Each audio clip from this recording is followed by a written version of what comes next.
Alrighty, sorry about the delay, folks. Welcome back to Mecha Mondays. I'm your intrepid narrator, Fragath, and today we are reading more of Armor by John Steakley. Previously on, we had a big character perspective shift. We are now following a character from first person named Jack Crow. He's some kind of a moderately infamous figure. I guess a space pirate, if you will. Um, and for the last however long, he's been trapped in a space prison, some alien penal colony, and he breaks out and immediately falls into the clutches of one Borglyn, who is a mutineer who has abandoned and ditched fleet. That's with a capital F. They kill mutineers, so he is constantly on the run. He's got a ragtag crew. And a big problem, which is he is running out of juice for his ship, so he needs more. And to that end, he is using Jack Crow in order to get more by going to this fleet research facility location on a planet called Sanction, and he is going to woo the director there, whose name is, I think, Hollis. Holly for short. And and Jack Crow comes bearing gifts. And the plan is that Jack Crow will keep Hollis distracted or get in good with Hollis and allow Borglyn to charge his ship. In return, our boy Jack Crow will get, I don't know, like 24 million space credits and a little spaceship to flee to wherever he wishes to flee to. As you're going to see, our Jack Crow is a charismatic devil. He has already gotten laid at least twice, just in the brief time we've known him. So he is wooing his way through the universe, and he comes to Director Hollis bearing gifts, a black scout suit, which he acquired from the spaceship that Borglyn is offering him, which he just found on a moon near Sanction. Interesting. Director Hollis, his fleet research program is looking into some form of fancy statistics, survival statistics, which is something that we were briefly introduced to in the first section that was focused around Felix. More on that later, possibly even this week, but I'm not sure. So yeah, that basically gets us caught up. Yep. Oh yeah, and the fleet science team, the fleet personnel, and the people just living in the orbiting city around the fleet facility don't get along because the fleet personnel are, for lack of a better term, total assholes, authoritarian pricks, and the basic people, the Joes and the Schmoes, and the Joes and Jane Schmo of Sanction City just want food to get by, and the fleet personnel are like, let them eat cake. So tensions exist, and with that, I guess we'll get cracking.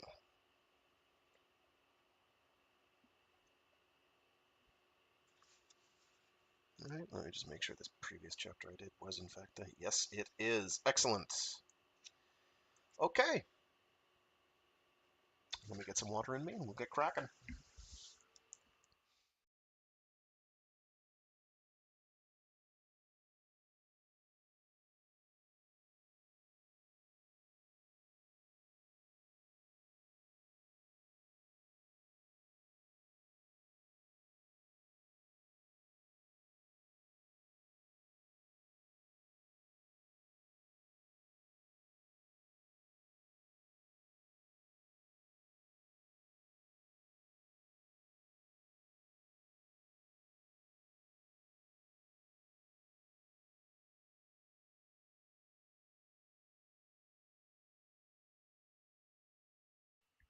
Chapter 8. The ship would never lift again. The crew had made it a permanent fixture on Sanction by scattering windows here and there and brightening up the upper passageways with skylights. In order to maintain structural integrity in space, it would require the kind of tooling found only in fleet shipyards. I supposed it was no great loss. The ship had never had much control or power, requiring tractor steering the entire trip. Still, it never failed to astonish me the way Fleet tossed about the taxpayers' money. And, of course, the changes were a definite improvement for its residents. It now seemed more like an office complex than a starship, more like part of the land than a tunnel that must be entered in order to get paid. Cortez insisted on escorting me to Holly's workshop. It was lucky that I gave in. The place was huge, and despite the alterations, it still bore that twisting, turning efficiency of starships which is so confusing to newcomers. It took only a few minutes to make me confused, and not long after that I was practically lightheaded trying to keep up with our gyrations. I stopped abruptly. I cannot stand to be lost. "Show me where we are," I demanded. "Sir?" he asked nervously. I relaxed, smiled, explained the problem. He nodded and squatted down. He began to carve a rude map in the furrows of the carpeting with his finger. "See," he began, "we've come down 4 levels and over this way, past 2 of the bulkheads. We've been traveling east the whole way." I shook my head. "Then why all the spiraling around?" He grinned. "That's only the structural compression assembly. It's built into the lifts and into all the drop shafts and stairwells." He stood up.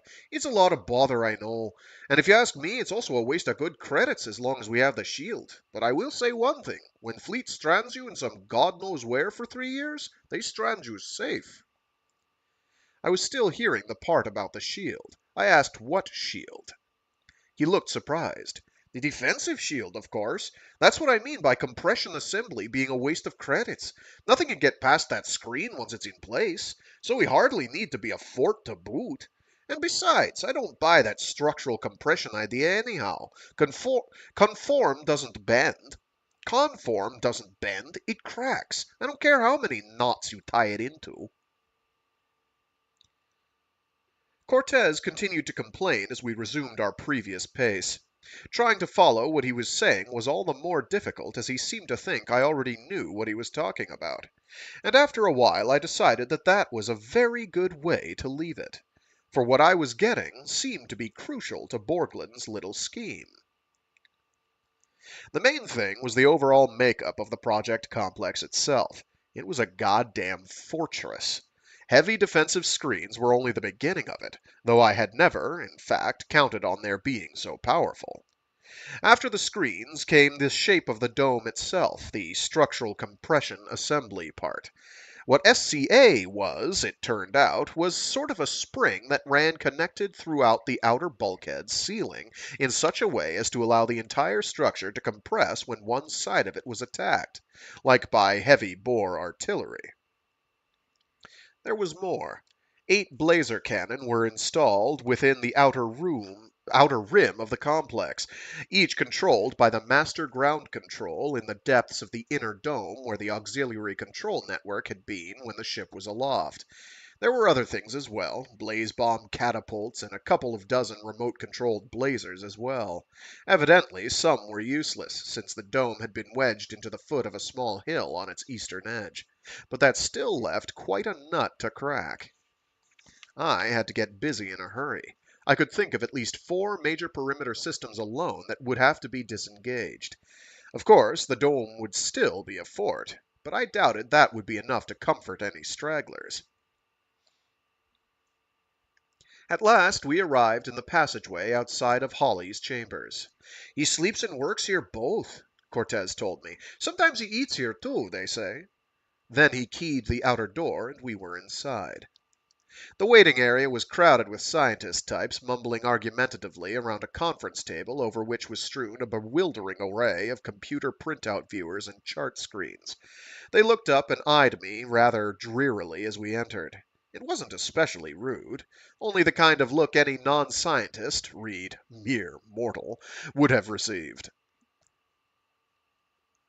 Only the kind of look any non-scientist, read mere mortal, would have received. Cortez smiled in their direction and crossed the room to another door. He punched a key out and then muttered something into the grill I couldn't hear. I lit a cigarette and tried to look like a partisan, or at least a fan. Cortez rejoined me and spoke too softly for anyone else to hear. "They don't look very happy, do they?" he said, nodding toward the others. "What are they doing here?" "Waiting to see the doctor. Looks like they've been here a while." So we stood there. I smoked and stared at the ceiling. Cortez sat down. The scientists continued to eye me uncomfortably. It was more, I knew, than just the fact that I was a stranger. It was my pirate's reputation that offended their scholarly dignity. How odd, I thought, that men and women whose very careers revolved around being open-minded were so often stodgy, late-century moralists. Unless, of course, it came to their latest theory. After a few minutes, one of them came over to me and began to speak rapidly in heavily accented Standard about partial waves and inertial development. It wasn't until several seconds after he had stopped that I realized he'd asked me a question and was waiting for my answer. I looked away, trying to be creatively vague, and saw that Laia had just entered the room from the far side. "Excuse me," I muttered to the man, and stepped forward to meet her. She offered me her hand. "Good morning, Mr. Crow," she said pleasantly. I took her hand. It was firm and cool. "Call me Jack," I suggested. She smiled. "How nice to have a choice. I'm afraid Laia is all I have to offer you. Trankeen have only one name." "How do you tell each other apart if you have the same name?" "Oh, well, we each have a number as well." "A number?" I frowned. "Not very romantic." She dimpled. Delightful. "We make up for that in other ways," she replied. Cortez grinned a knowing grin. "Well, I guess I can go now. See you later, Mr. Crow." "Cortez," I acknowledged stiffly, annoyed at his leering. Laia seemed not to notice. She turned to the scientist type still standing there and waiting for the answer to his question. "Dr. Angovich, please allow me to take Mr. Crow from you." Angovich nodded the way people nod when they don't care what you are saying, they're just glad you stopped, and went right ahead with the amplification of his already too technical questioning. "Doctor, please," she insisted with an arched eyebrow. "The director is waiting." At the mention of Holly's title, the man shut up as if he had been switched off. He nodded formally, if a trifle stiffly, to each of us, and joined the crowd back at the conference table. Laia smiled at his retreating form in the way an indulgent mother smiles at a trying, yet not unloved, child. Then she turned back to me, all brightness and hospitality again, and motioned us toward the inner door. "Thanks," I said to her gratefully. I really wasn't up to his conversational style. She laughed. "It is a little early in the morning for shop talk, I imagine." She glanced at me sideways, "particularly after the night you just put in." I searched her glance. Was she talking about the booze? Or the booze and Karen? Probably the latter. I didn't figure this one would miss something like that under her own roof. "Well," I continued honestly, "it's never late enough for me as far as that stuff is concerned." He wanted to know a bunch of technical stuff about Blaze Drive retrograde. Over my head. She looked surprised. "But you developed the Blaze Drive." "I stole it," I corrected her. "Quan Tri developed it." "Oh, I see." "Do you?" She smiled. It was a lovely smile. "No," she admitted, and we both laughed again. "We have time for a quick tour before seeing Holly. That is, if you're interested in seeing our little shop. Are you?" "Very," I answered, which was true but dishonest. A few minutes later she asked, "How technical would you like me to be?" And I answered, "As technical as you like," which was both untrue and dishonest. So, of course, from that moment on, I didn't understand a damn thing she was saying. Oh, I got the overall picture well enough, thanks to the briefing I had had back in the mutineer Borglyn's stateroom, and I suppose there was a thing or two about statistical history that I gathered up during those few moments among the computer banks. But essentially, the trip was only good for one thing. I discovered the seal into master ground control. Trying to be subtle, I couldn't ask many questions about it, particularly since I had asked hardly any questions about anything else. I did find out, however, that there was another entrance and that it was direct to the outer dome. I logged that with the stars beside it. I would have to learn how to get down there without going through all of the other seals. And, come to think of it, that would be a better way to bring Borglyn's people in as well. Maybe the whole, whoops, page swap, maybe the whole thing could be over and done with before anyone had a chance to argue. It was nice being with Leah, too. Leia, too. Well, not completely. For it made me wonder why it was that this sort of woman never wants a man like me. The great women, it seemed to me, wanted the gentle Hollies of the universe. And Hollies, being a better outlet for maternal instincts, didn't explain it either, I admitted grudgingly, when I noted the way she kissed him when we found him at last at a workbench. She kissed him in the unmistakable style of a woman who wanted him as a man, and maybe also in a way to make me aware of that fact, I thought, recalling Cortez's foolish behavior a few minutes earlier. I noticed all of this while my stomach was dropping. Before him, on the workbench, Holly had the black suit laid out all disassembled and disemboweled. Interface circuit sheets and piping and micronic lacing, each carefully tagged and color-coded, seemed to have been blown, spewing, from the chest cavity. It looked like a corpse.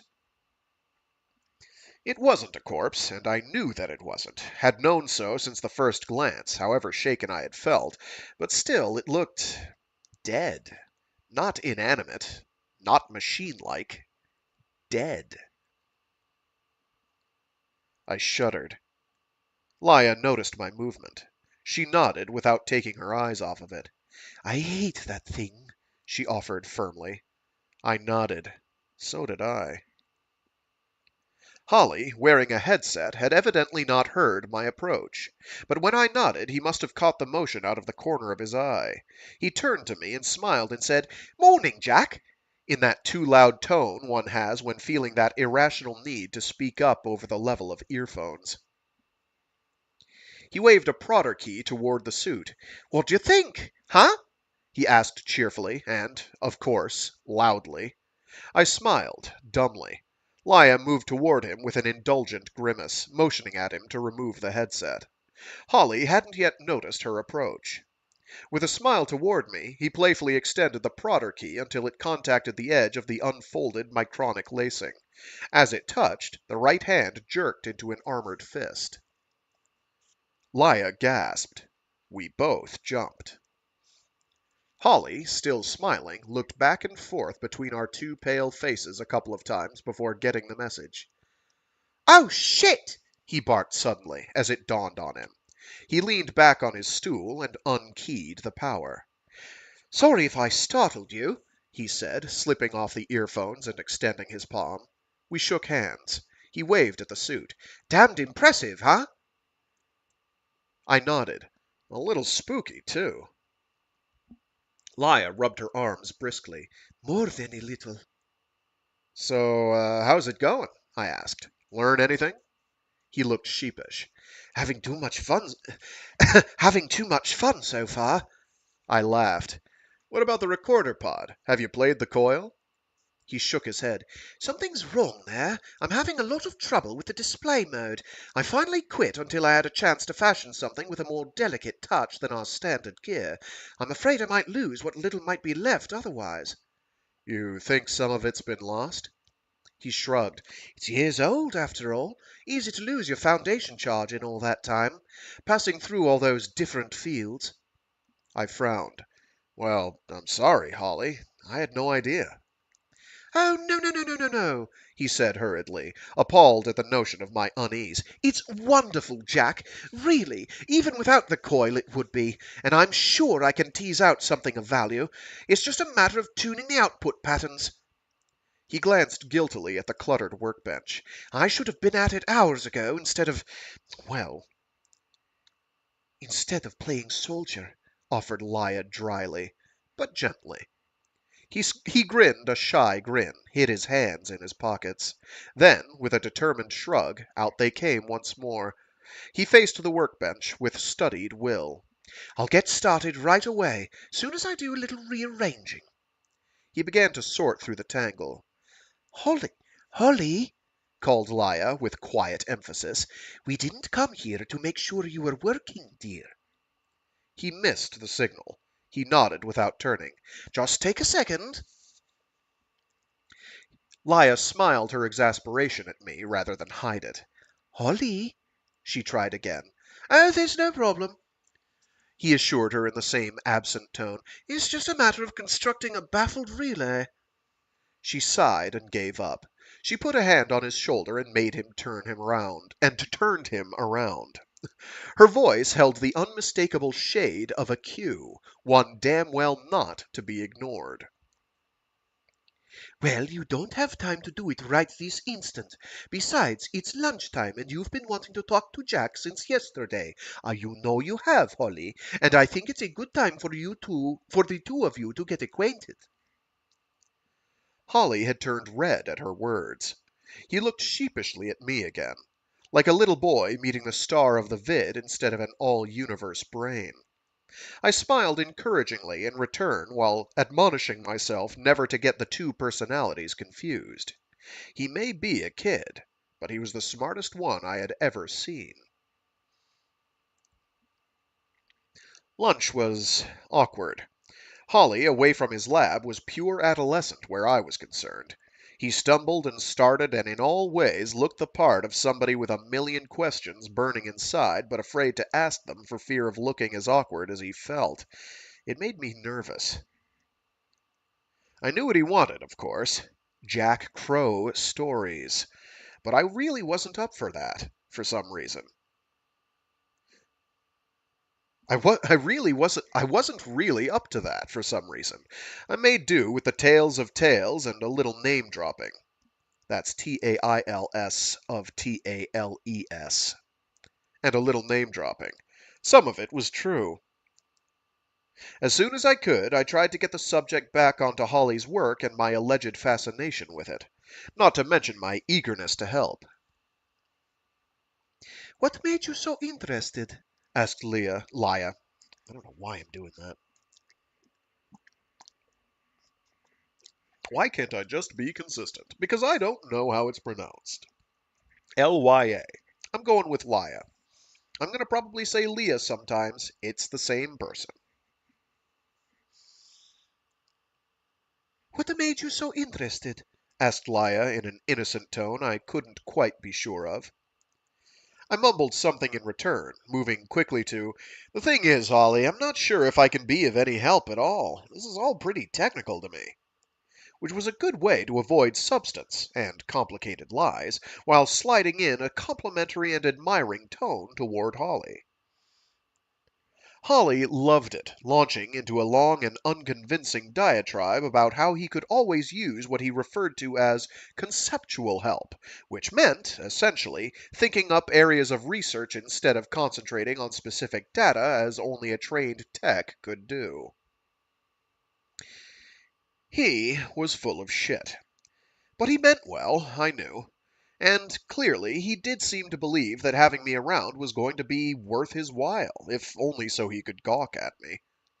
His lack of specific conviction on the subject of my usefulness made everyone a little nervous. So we broke up the meal soon after that. He gave me a tape explaining the general areas in which he was currently involved. Not too technical, really, he hoped more than meant. But I accepted the tape anyway and promised to get right at it. Fine, he said. You think maybe we could talk at dinner? Not about shop, he added quickly. Just in general, sort of social. I'd love to, I said with sincerity, and so we got through lunch without any of us having to break down and actually face the questions that counted. Such as, what the hell was I doing there? How did I get there? How long was I going to stay? What was going on? In other words. I went through the motions because they suited my plans. Hawley did because I went through the motions because they suited my plans. Hawley did because he loved having me around. Laya, well, she didn't buy it, I could tell. But she didn't seem particularly suspicious either. Not yet. But she'd want to know soon. Sooner than Hawley. And probably a lot sooner than I wanted to tell her. I dropped the tape off in my rooms without a glance. Then I headed outside, wandering lost only briefly until I found the main seal. Security on the outer dome pointed me in the right direction. So I headed back across the bridge, toward the city and the refugees, and, among them, my contact with Borglyn. Toward, in fact, exactly what in the hell I was doing there.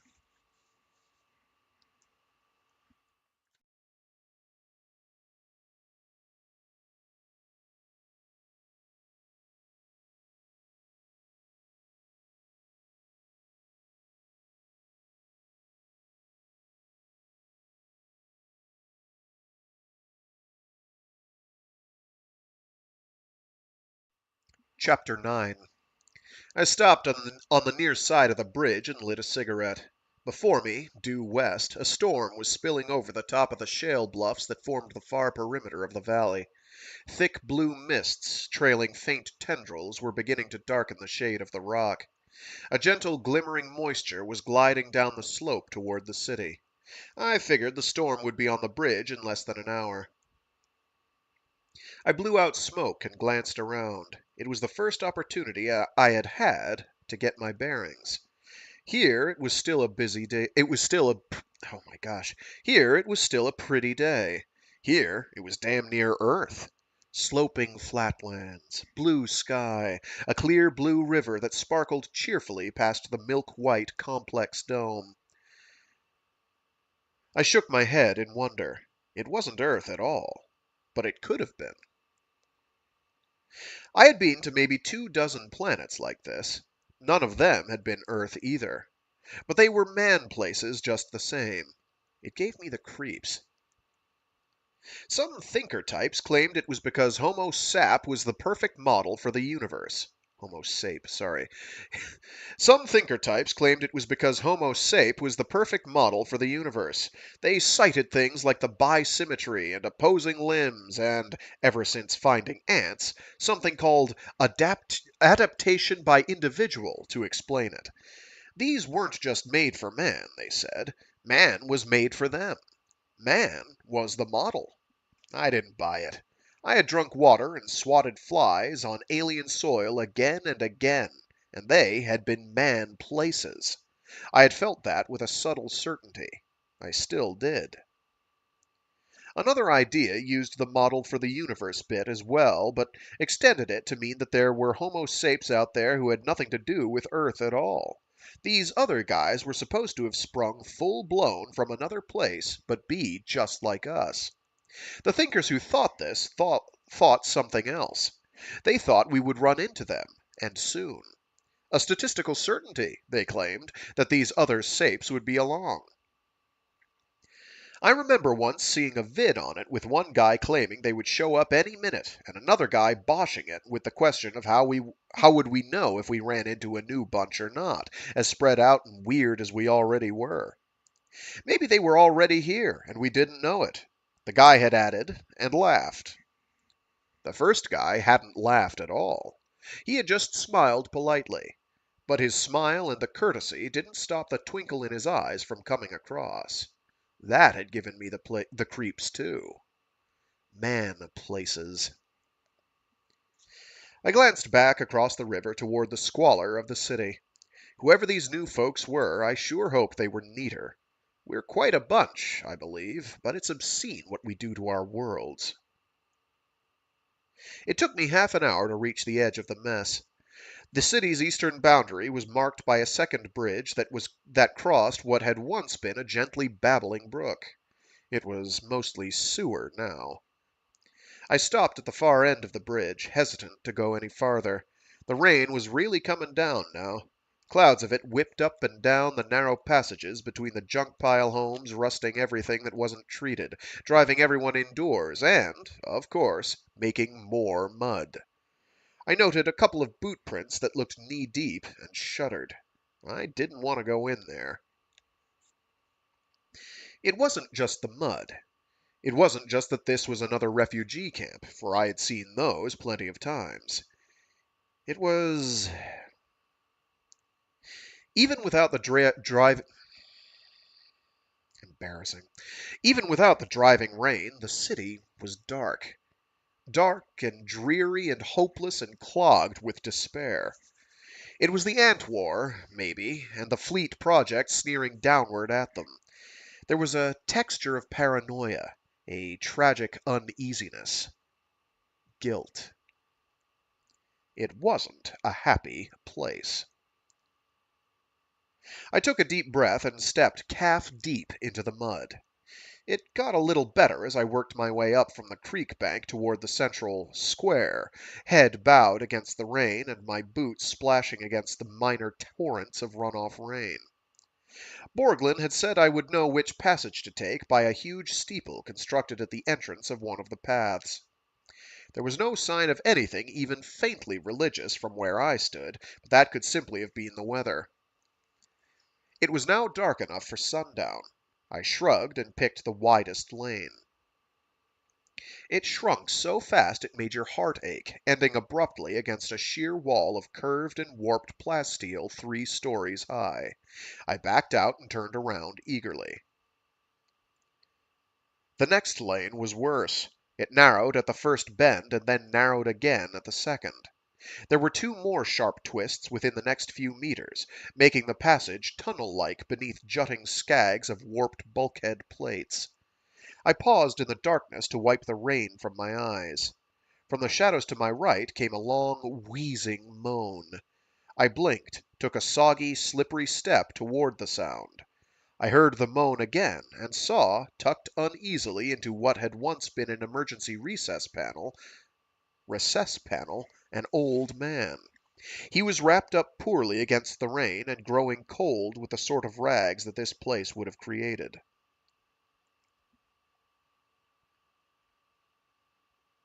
There was a faint click and a further movement of shadow that formed a little boy or a little girl, wearing the same sort of rags and a determined look.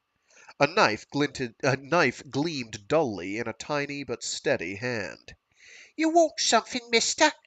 asked a voice belonging to a trapped animal, which was just what he/she was. "No," I replied, stepping back with my hands held out where they could be seen.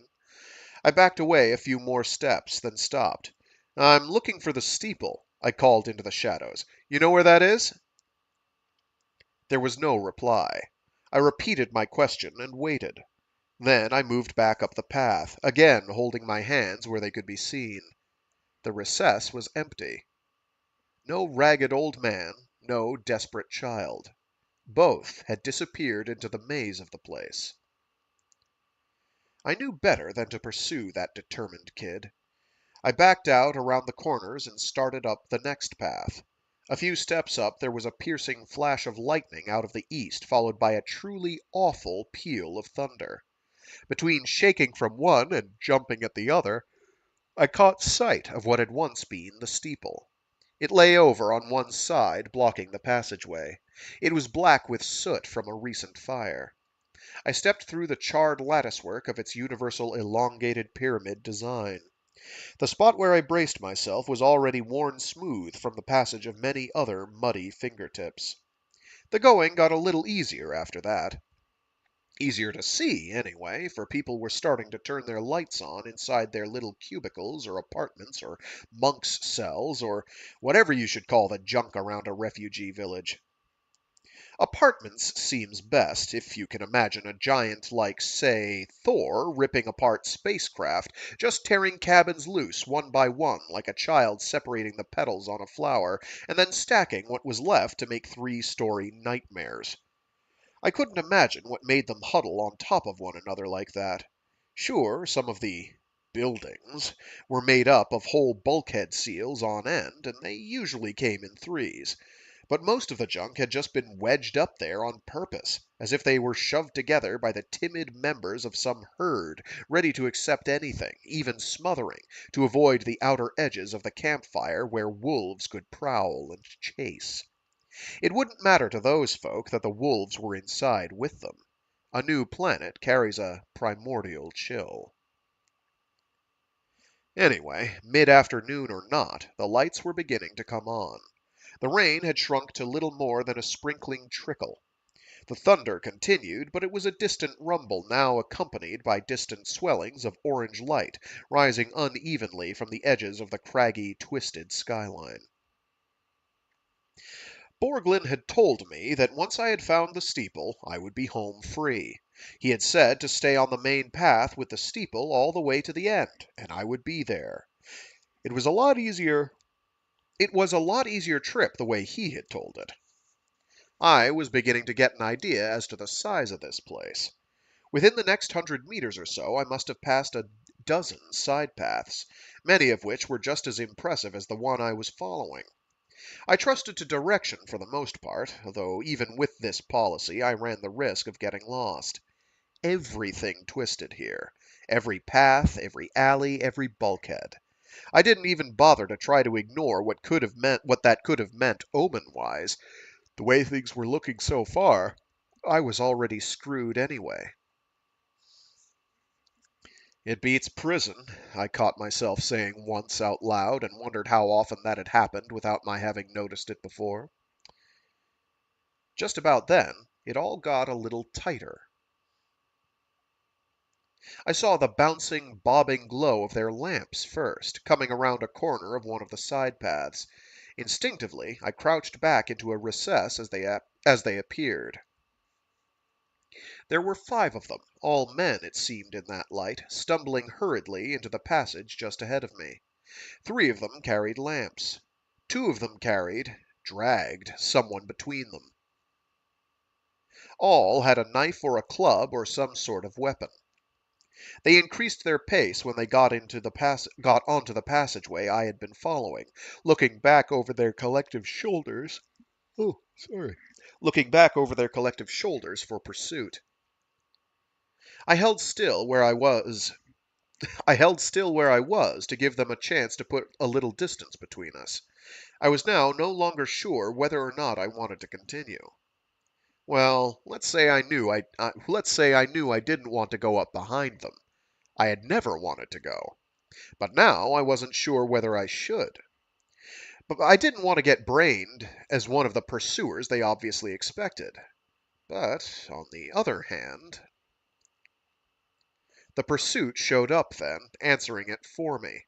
They came up from behind me, stomping rapidly past, about 6, I guessed, without even seeing me in their determined chase. More knives and more clubs.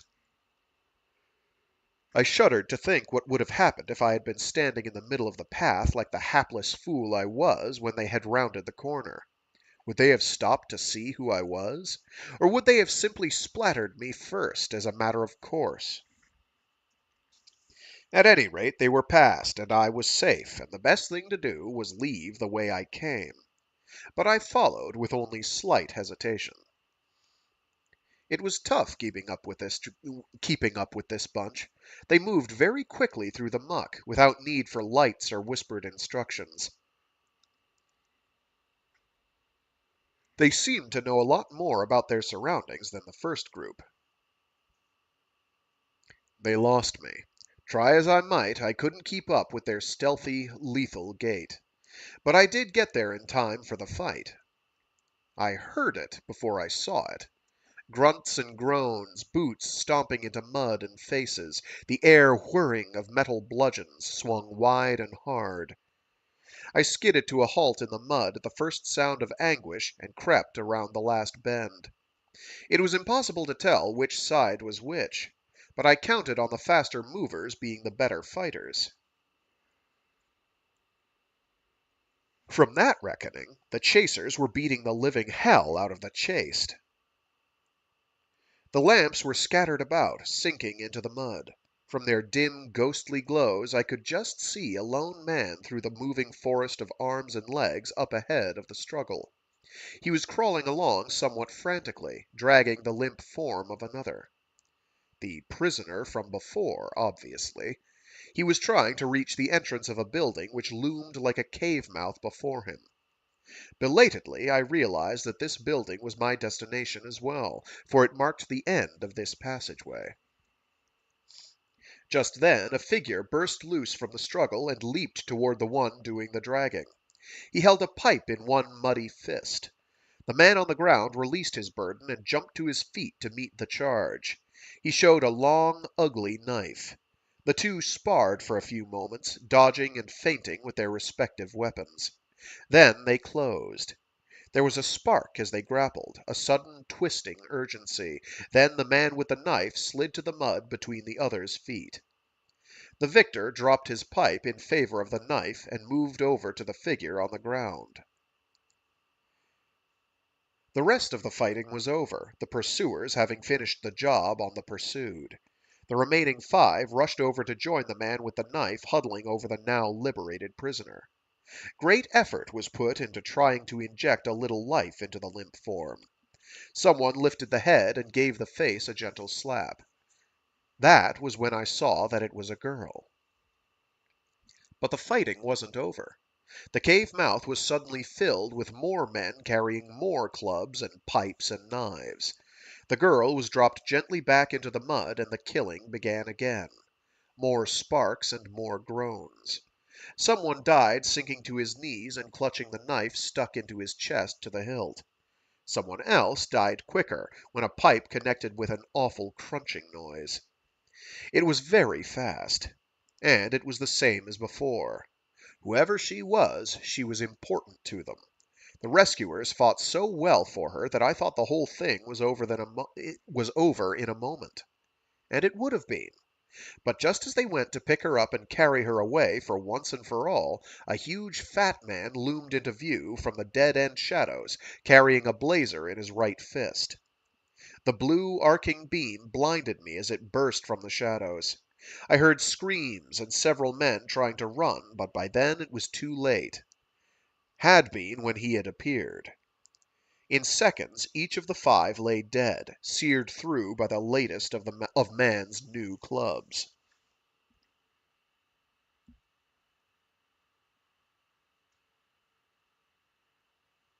Thank God, Weiss! Gushed one of the fallen, surveying what was left of the rescue party about him. Weiss, the man with the blazer, and, I saw then, the fat man from the trouble on the bridge my first day, ignored the show of gratitude. Others appeared beside him from inside the building. One of them had been the dark, skinny one on the bridge. Weiss motioned him toward the girl, motioned the rest toward the casualties. Clean this up! Now! He barked in that distinctive snarl. The others hurried to obey. I sighed. Weiss was the name of my contact. Deeper and deeper. In a few moments the area was almost clear. The dead had been dragged away. The wounded had been helped inside. Only Weiss remained in the doorway, watching the skinny with the girl.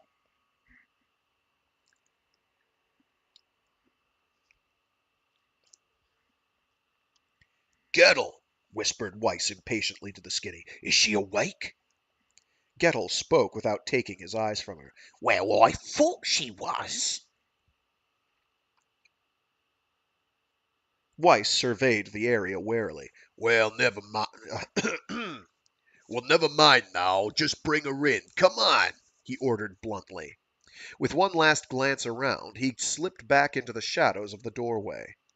Gettle pushed a lock of black hair away from his face and bent to lift the girl. She lolled lifelessly in his arms.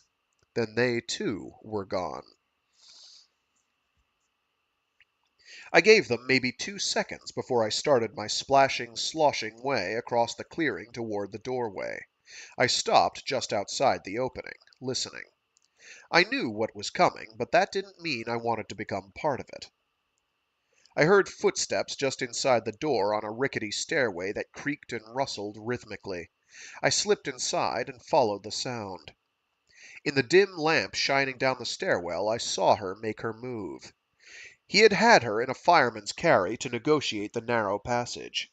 She began by driving an elbow into the back of his neck.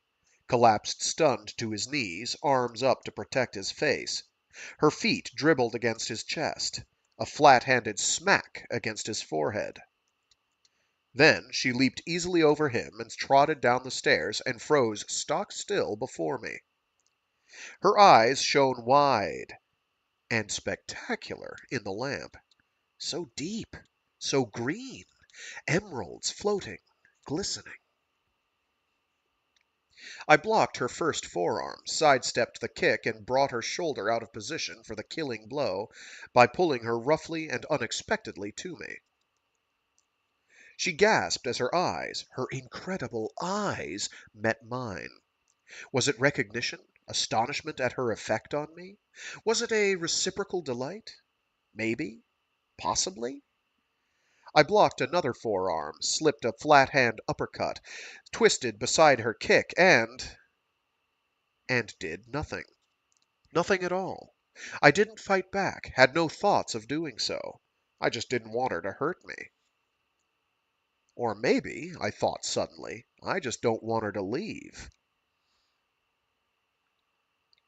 And as I hesitated with that thought, she left, slipping past me and out into the black afternoon and mud. She was gone.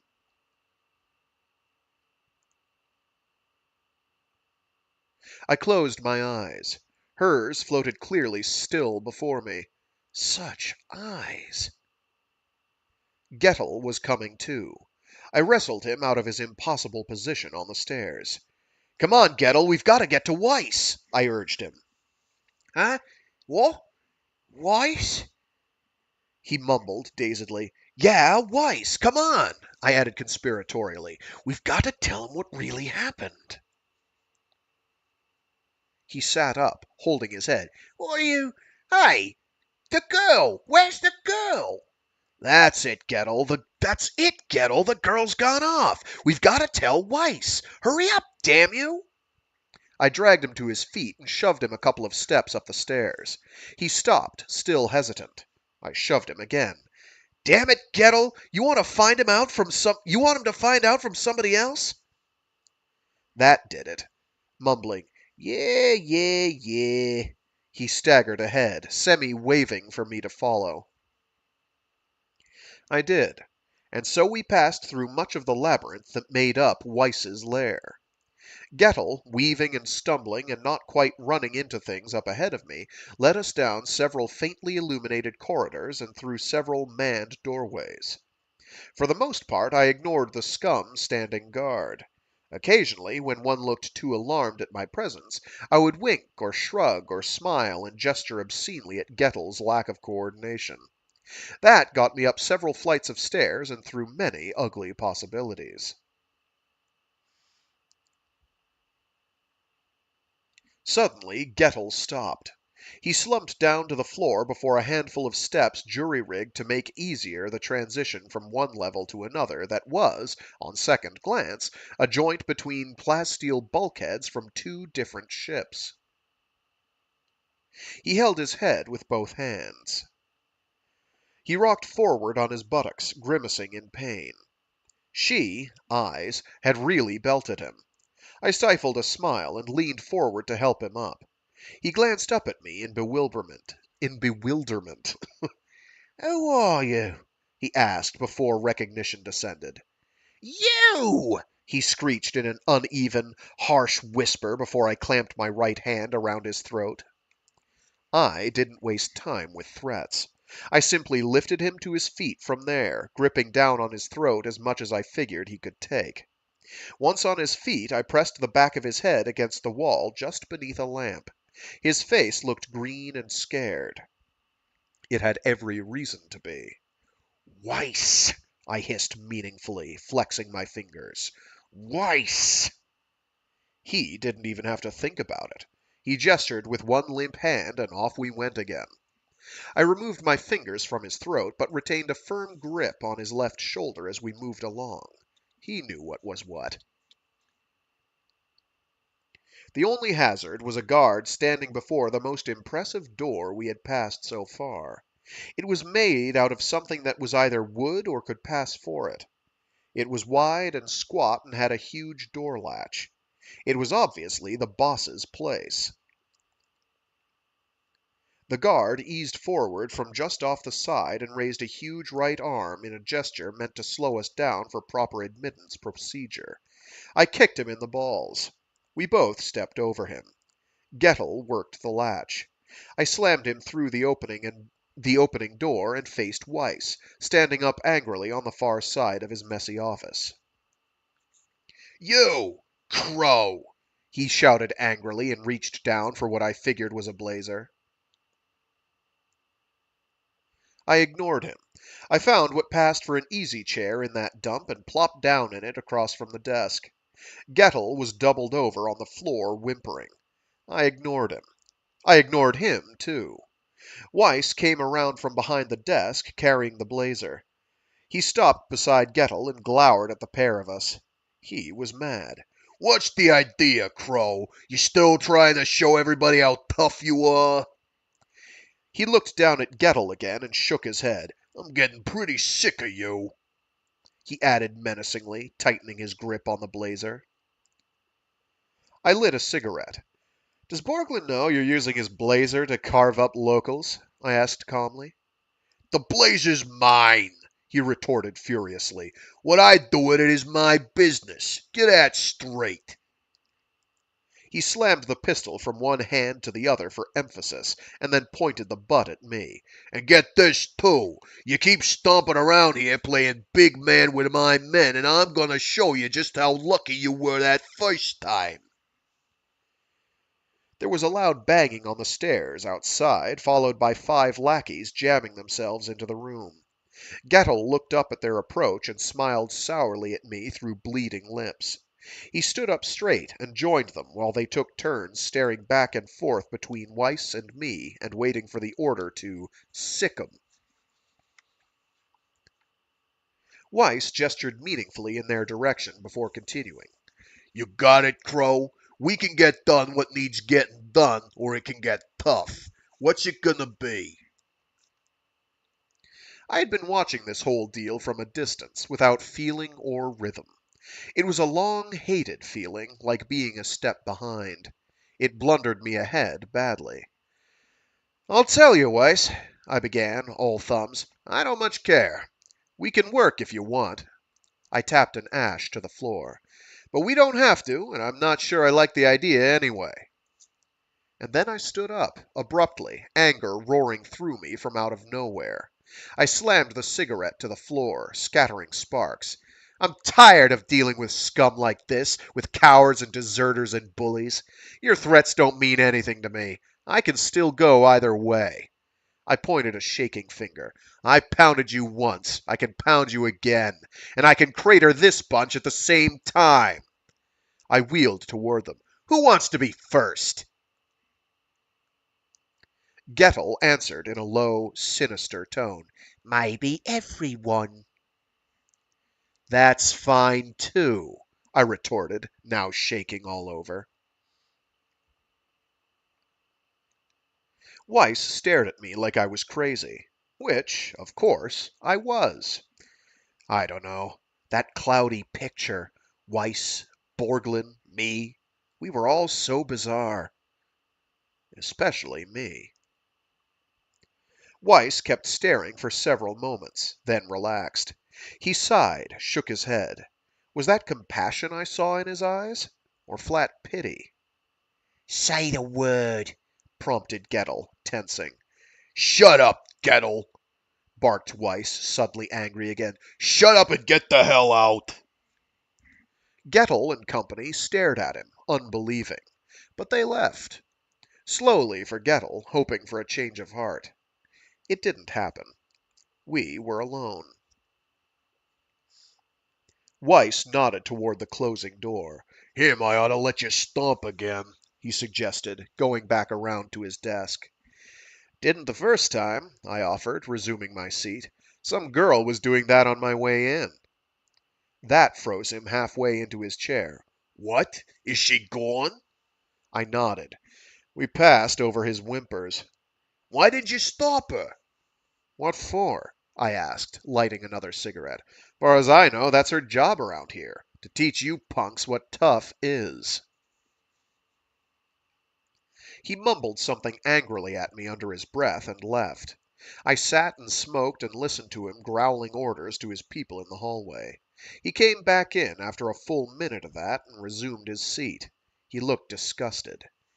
If you saw the blazer, you saw the fight. You knew we wanted her. That's true, Weiss, I agreed. His fat face got very red. Was that it?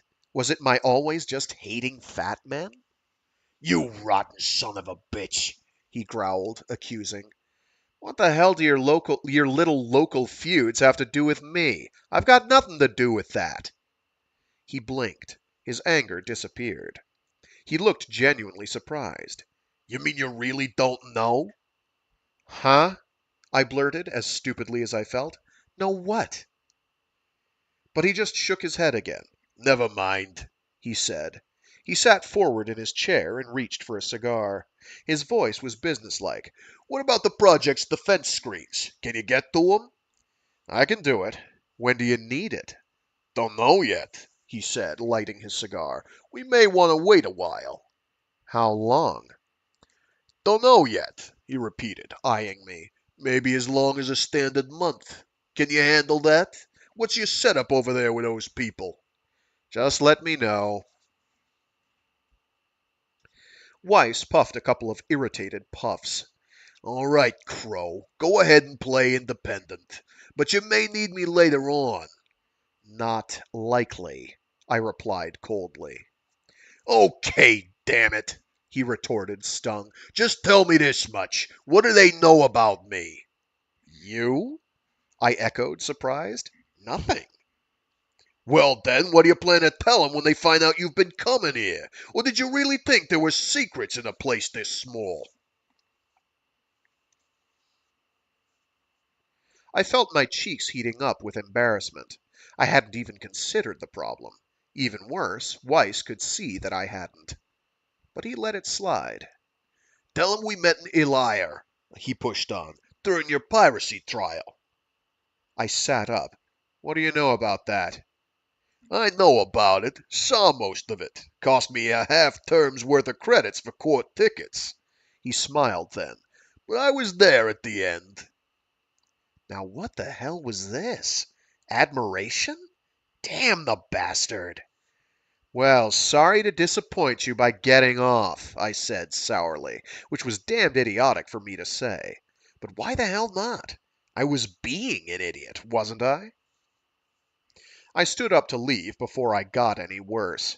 Between Weiss's insulting me and admiring me and my own dazed, thumb-fingered lack of touch, I knew it couldn't get anything else but. I stopped at the door and looked back. Weiss was eyeing me without emotion through the cigar smoke. I had a sudden adolescent desire to shatter that. Tell me, Weiss, how did you and Borglyn get together? Is there a regular meeting place for deserters? Weiss frowned. He looked disappointed, as if I had let him down. We met on Banshee, he answered evenly, a year ago. A year ago? Weiss, you're full of bull. Banshee was destroyed 2 years ago. He stared. And then, instead of looking insulted, he looked amused. A smile began to form at the corners of his mouth. Destroyed? Is that what they're saying? The smile became a chuckle, and then a laugh. Destroyed, eh? Well, all the ants, anyway, I added lamely. That only made him laugh all the harder. A bitter, knowing laugh. What's so goddamn funny, Weiss? I demanded desperately. He looked at me and stopped laughing, but the smile, now bitter throughout, remained. Never mind, Jack, he said in a patronizing tone. You wouldn't understand. I jerked the door open angrily, stopped, barked acidly back. Or care. He only nodded. Okay. he agreed reasonably. Too much. I went hurriedly out, slamming the door behind me. I made too much noise stomping away to be able to hear it if he was laughing behind me. So bizarre.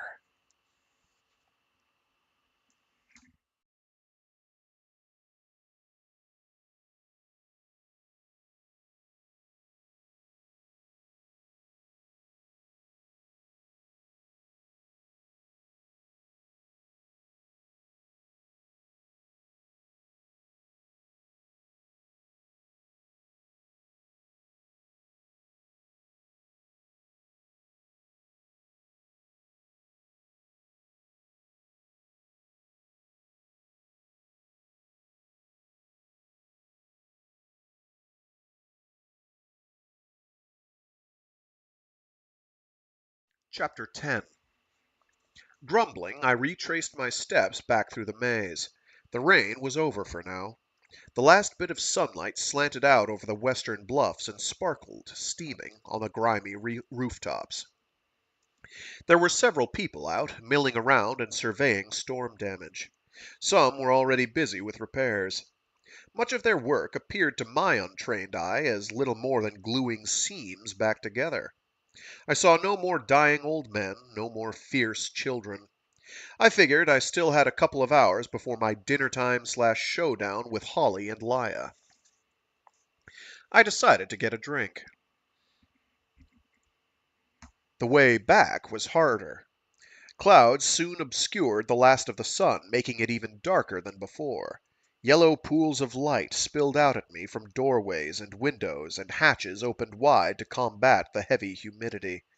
I was left alternately blind and blinded. I found the square with difficulty.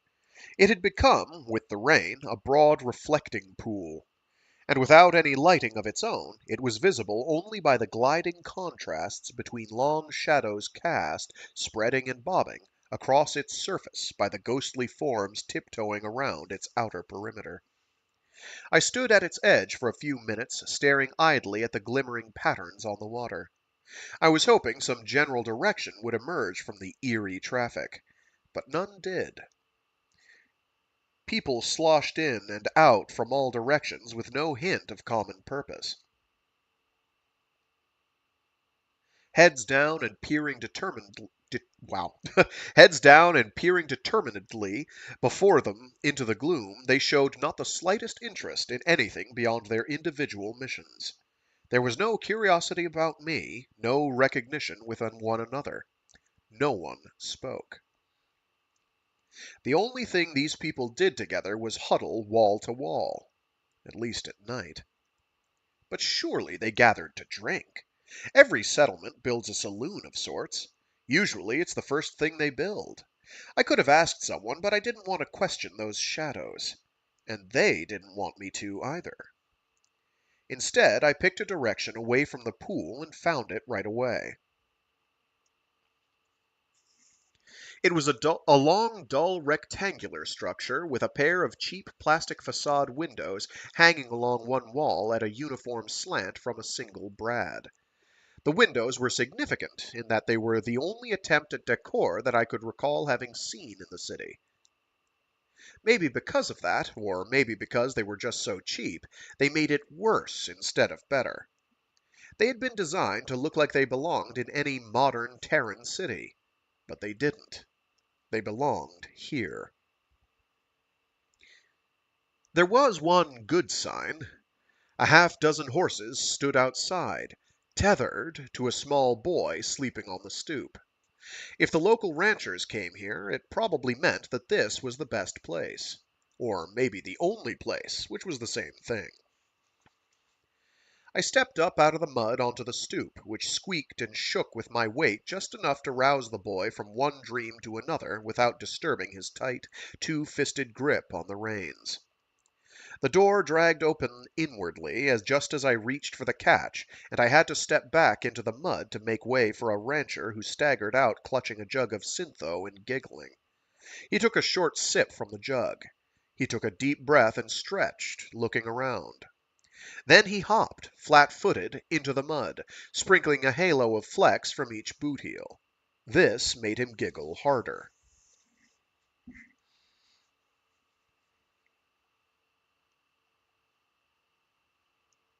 He noticed me at last and nodded in my direction.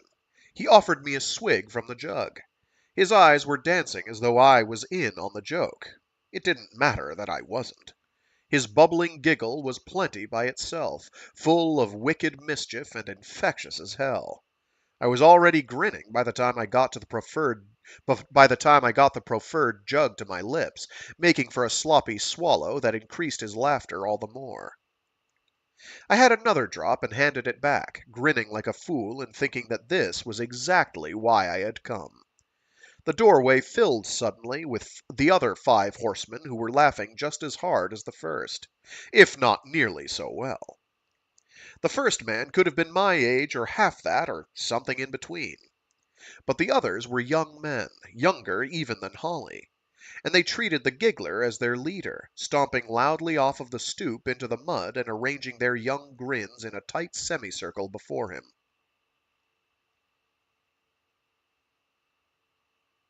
The middle kid started to speak, but stuttered on his own laughter, causing a wave of conspiratorial guffaws from all present, including me. The kid tried again. "Who is that guy? Who is that guy?" he asked the leader, gesturing back over his shoulder toward the bar. "No idea," replied the older man.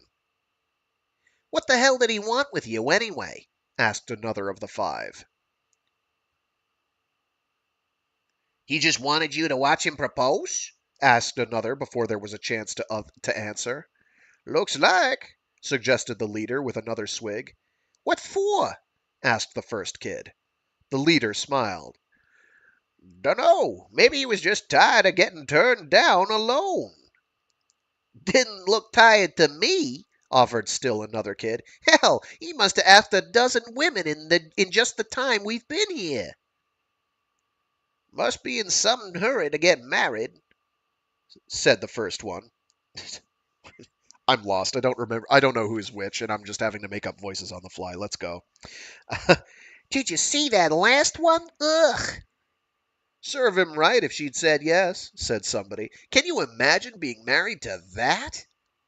The older man smiled again and reached for the jug. "I don't know," he said, holding the jug to his lips. Let me try." With that he took a long, long swallow and then stood in a mock parody of fierce concentration. His face relaxed suddenly. He shook his head. "Nope, can't imagine it." The kids and I laughed, a willing audience. "Take more drinking than that," suggested the first kid. "I've got time," replied the older man, swigging some more. He broke off his chugging with another laugh and seemed to remember me. He offered the jug again, saying, "What about you, stranger? How's your imagination?" I laughed, took the jug. "It needs a boost," I said, and tilted the jug back. "Sounds like a bachelor," suggested the first kid as I drank. "Drinks like a goddamn couple," growled the leader in mock irritation at my determined swallows. That remark, for some reason, did me in. I exploded with laughter, spraying myself and everyone else with Syntho. He made it even worse by adding, completely deadpan, that he usually just swallowed it right on down himself. But he added, while I convulsed with laughter, "I don't get out much, and different people enjoy booze different ways." I could not stop laughing. Maybe it was the liquor, or maybe it was just my needing to laugh so bad. Or maybe it was just the man's infectious grin. Whatever it was fun. "Here, friends," he said, holding the jug high. "Here's to the Syntho spraying stranger." With that, everybody drank to my toast, and then applauded sloppily. I managed a small bow, and was reaching for the jug to try again when the door to the saloon slammed open with a ragged crash. Everyone, even the suddenly awakened stable boy, turned toward the sound. In the doorway stood a huge beast of a man, drunk and swaying in the half-light. He peered down at us dazedly for a moment before focusing on the older horseman. Hey, you! Yelled the beast, pointing a finger. God damn it! God damn killed the whole damn deal for me! Uh-oh, Lewis, said one of the kids, naming their leader. The name seemed to ring a bell, but before I had a chance to react, the beast was performing again. He launched himself down the steps toward us. Only he missed the first step and catapulted out into the darkness, landing face down and full length in the mud. Lewis took a step forward and, raising the jug again, offered another toast. Gentlemen, he said formally, I give you the groom. The kids giggled, but their amusement had a somewhat dutiful tone to it. For whether Lewis seemed to have noticed or not, the beast was clearly enraged. He picked himself up quickly out of the mud. Resting on his heels, he pointed a finger again. Goddamn ranching crud, he said. Lewis laughed delightedly, completely unoffended. The kids laughed too. They seemed more relaxed, as if it couldn't be serious as long as Lewis was not. I figured they were wrong, all of them. The beast was mad. Wildly drunk, perhaps. Barely focused, maybe. But still, very... Without warning, the man lunged to his feet toward Lewis and swung a truly gigantic fist in his direction. Lewis stepped back smoothly out of range, still laughing and relaxed. Not anxious, not even taunting, just good-humored. The light from the open doorway dimmed as a young and, well, not so much pretty as solid woman appeared. She took in the situation at a glance and shouted at the beast in a hard, strident voice. Foss! My God! Are you psycho? Foss, the beast, froze halfway through another backswing and turned toward her voice. leave me alone, Dale, he muttered sourly. God damn it, you told me no once already. And he made ready another punch in Lewis's direction. Dell refused to be ignored. Foss! She barked again, stomping her hefty foot on the stoop. What are you doing? Kill this rancher pig here, mumbled Foss uncertainly. Who? Me? asked Lewis with friendly innocence. Goddamn right, you, snarled Foss. Why? asked Lewis, sounding genuinely hurt. Hell, I didn't turn you down. Yes, we're going to change voices until I settle on one that I want. So there. I'm winging it, okay? I'm sorry. I know he's important. I know I'm going to have to remember his voice, so I'm trying to remember a voice. Okay. I just lost my page. Smart. Foss lunged at him again. Lewis stepped easily aside, his still calm and happy, holding the jug by the neck high over his head, to keep it out of the range of the fat droplets of mud the Fosses scrambling threw into the air. Foss lunged twice more, once trying to punch him again, once trying to grab the smaller man in a bear hug. He failed miserably both times. It was a charade.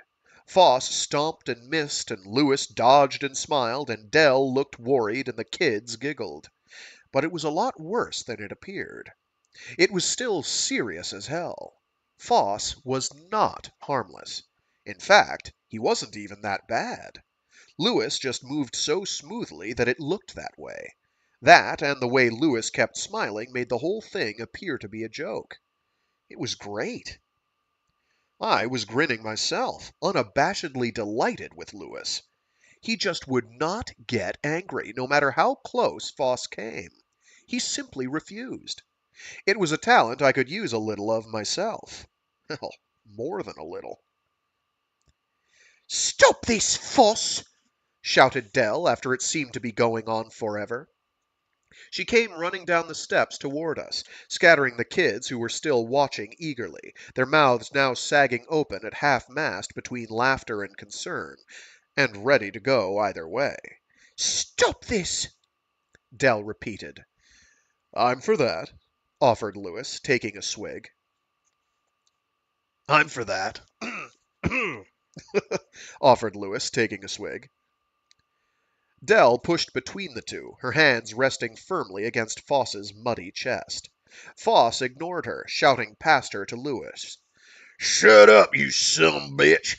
If it wasn't for you, I'd... That is actually wouldn't. If I WADN apostrophe T. If it wasn't for you, I'd... He hesitated, glanced at Dell, seemed to lose his resolve. Well, He trailed off. well, what? Demanded Dell. What's this man done to you? I thought you just met him, for God's sake. I knew him before this, he mumbled. Then, louder, pointing his finger again. I know about you, rancher shit. I know you. What do you know, Foss? asked Lewis pleasantly. I know... Foss hesitated again, looking embarrassed. But that only made him, on reflection, more angry. I know that you're queering it for me and hell, for everybody. Riding around on some big horse all the time like some big deal and looking down and make us look like nothing to her. And then he stood there, red-faced, looking stupid and huge. And sad. Dell took a deep breath. She let it out. Her voice was gentle. That's insane, she said. Maybe, agreed Lewis as Foss lunged at him yet again, but it's sincere as hell. Lewis sidestepped Foss's charge neatly and smoothly, as he had all the others. Foss tried to correct his momentum in mid-slide, lost his footing, and collapsed once more into the mud. He lay there, snarling and cussing under his breath. He was panting with the effort. Idly, pitifully, he tried to snag Lewis with the toe of his boot without standing up. You ever gonna stand still? Moaned the beast. Of course, replied Lewis easily, but not here. Good night. Gathering up his crew of kids with a wave, tossing a coin to the boy holding the reins, Lewis vaulted onto one of the horses and tried to make a clean exit. But Foss was up as Lewis came past him. I ain't finished with you yet, he called, stumbling awkwardly onto the horse's path. Lewis dodged a wild swing that had been aimed too low to do much damage anyway, and pulled his reins out of range of Foss's groping. I can always come back tomorrow, if you like, he offered over his shoulder as he slipped past toward the edges of the saloon door light. He reined up briefly and said cheerily, tilting the jug. Said cheerily. What? That's a bizarre sentence. Foss looked suspicious. You with him? He toasted me briefly. Oh. No, that's Foss. What? I think the author lost track of who was talking.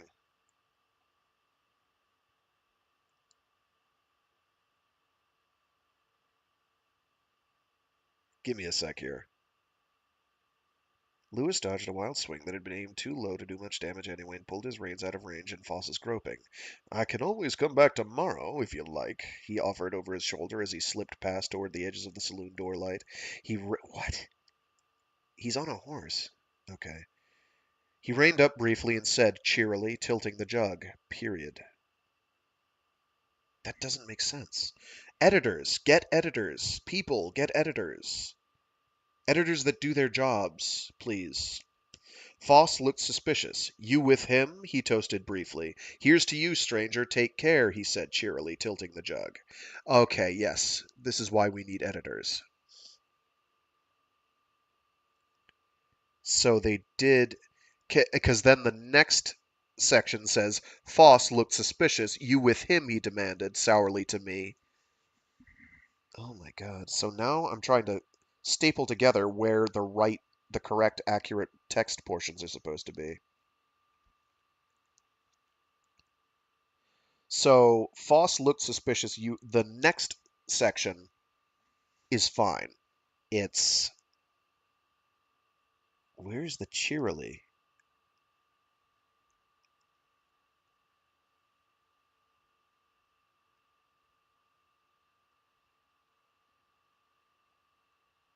And this isn't me being dyslexic. I'm not dyslexic, but like my brain sometimes conflates and swaps lines around. Uh, so yeah, this is why we need editors who actually read the text. Mm. And not do whatever the hell happened at this is Daw, not Delray. Whatever the hell happened at Daw should not occur because I'm it makes it damned hard to read. Uh, okay, so what I think it's supposed to be.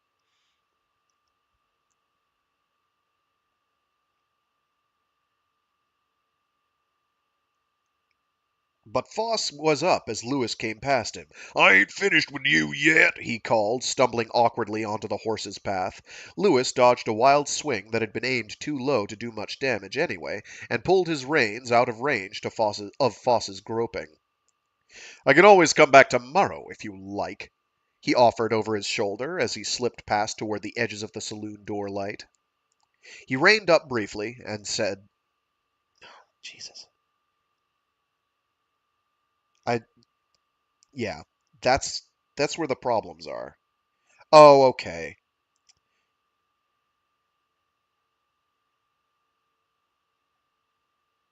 Okay, now I see. Yeah, so there's like extra lines thrown in. All right.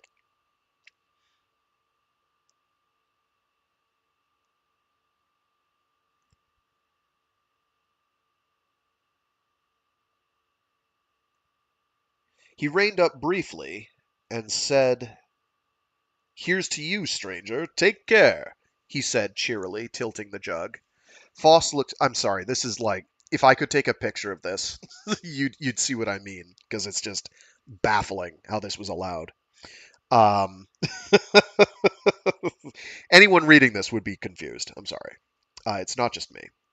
Foss looked suspicious. You with him? He demanded sourly to me, and, before I could think of a good answer, swung a fist at my chin. Suffice it to say, there's lines that are in the wrong place, clearly, and Lewis has dipped. He's left. I dodged that swing and then another, while Dell screamed, Foss, you idiot! But she did no good with my troubles either. Foss kept at me, lumbering with his arms open wide and better speed than I would have guessed he still had in him. I turned his arms away, slipped another punch, and allowed him to trip over my ankle. But as he went down, his huge right arm lashed out, nearly snagging me. I felt fingers like plasteel tongs slip along my shin bone. Damn, but he was a strong one. Instinctively, I positioned myself to finish it as he struggled to regain his footing. Instinct? Or was it just habit? Maybe it was preference. You know what you need, stranger? I heard Lewis ask from just over my shoulder. What's that? I asked without taking my eyes off the muddy target. You need a nice little horseyback ride in the fresh air. Think so? I replied in a dull voice just as the beast and I matched stares. I tensed slightly, shifting my weight. Come on. Urged Lewis gently, sounding more than a little. What? Disappointed? And that shook me out of it. He had messed with the man for half an hour without a blow being struck, and here I was. And here I. Okay, okay. I know what he's going. Here it makes sense. Steakley. Daw. Y'all's needed to get a better editor. I don't know. An editor would have solved a lot of these problems. And I'm not saying this as I'm not saying that there might not be a me problem, but I know it's not in some of these. I know it's not. This one's fine. And that shook me out of it. He had messed with the man for half an hour without a blow being struck. And here I was. Here I was, going to hurt somebody again. Wanting to? So I turned away and took a couple of steps and vaulted onto the back of his horse behind him, and the six of us rode away out of range of Foss and Dell and the ugly inevitable. Not because Lewis had cared, because Lewis hadn't given a damn about Foss. And not because it was the right thing, not because it was right, because it was new. I thought about that as we rode easily out of the city. I thought about it as I drank, bouncing and jiggling and as I drank, bouncing and jiggling and unsanitarily from the jug. But not much. I had never liked thinking about that part of me much. Never. We passed through the lake of the square, scattering a couple of kids playing with something at the edge of the water. The horses made a lot of noise on the wooden slats that crossed the sewer/stream. Lewis spurred us into a canter across the next 100 meters and then pulled up sharply as we approached the main bridge across the river. He slid off in front of me. He tossed me the reins. "Here you go, straight. Hey, what is your name anyway?" he asked. One of the kids, pulling up beside us in a spray of muddy water, broke in. "I know you. Aren't you? Yeah, you're Jack Crow!" he exclaimed. The other kids loudly echoed this. "Don't you recognize him, Lewis?" Lewis peered up at me. "Nope." The kid looked embarrassed. "Well, he's heard of you, though," he said quickly to me. "You've heard of him, haven't you?" Lewis thought a minute. He shrugged. "Maybe," he allowed with a slow nod. I'd have bet 100 credits on the spot, 100 credits that I didn't have, that he hadn't. "Why are we stopping here anyways?" someone wanted to know. Lewis brightened. "I thought I'd give you boys a chance to count sailboats while I take a small piss on a nice fish." He trotted around the buttresses as he spoke, opening up his fly. His voice faded as he descended to the river's edge. "Here, fishy fishy! Here, nice little fishies that won't take my hook! Here, you contrary little bastards! Come and get it!" From over the railings came the sound of him pissing merrily, the way he laughed, into the water. The kids and I sat there on the backs of the horses, sipping from the jug and watching the swiftly passing current. The one who recognized me began a halting and involved question about some exploit or another that he'd heard that I'd done. He seemed embarrassed to be asking it. I let him be, thus avoiding the need to give a civil reply. Lewis returned shortly. He hopped up onto the railing and motioned for the jug. I tossed it to him. He drank, frowned at the amount that was left, drank again. "Aw, come on, Lewis," complained someone. "Let's go." Lewis shook his head sadly. Ah, youth! What's the hurry? Didn't I promise you that puberty would come? Trust me." Several of them laughed. So did I. But the impatient one was insistent. "How long are we gonna be here?" Lewis shrugged. Dunno. You in a hurry, Jack? "I've got an hour or so." Splendid. I'll see you young bucks later on. In a few seconds they were all gone, even the ones in no hurry. It had been a dismissal. "Take a load off, Jack," he said to me when we were alone, "and let me explain to you the real reason why I never catch any of these little fishies." I slid off the horse and joined him on the railing. He handed me the jug. "Tell me everything about it," I urged. He feigned shock. "Everything? You mean everything? Where, oh, where shall I begin?" "How about the beginning?" I suggested, burping softly. The Syntho was getting to me.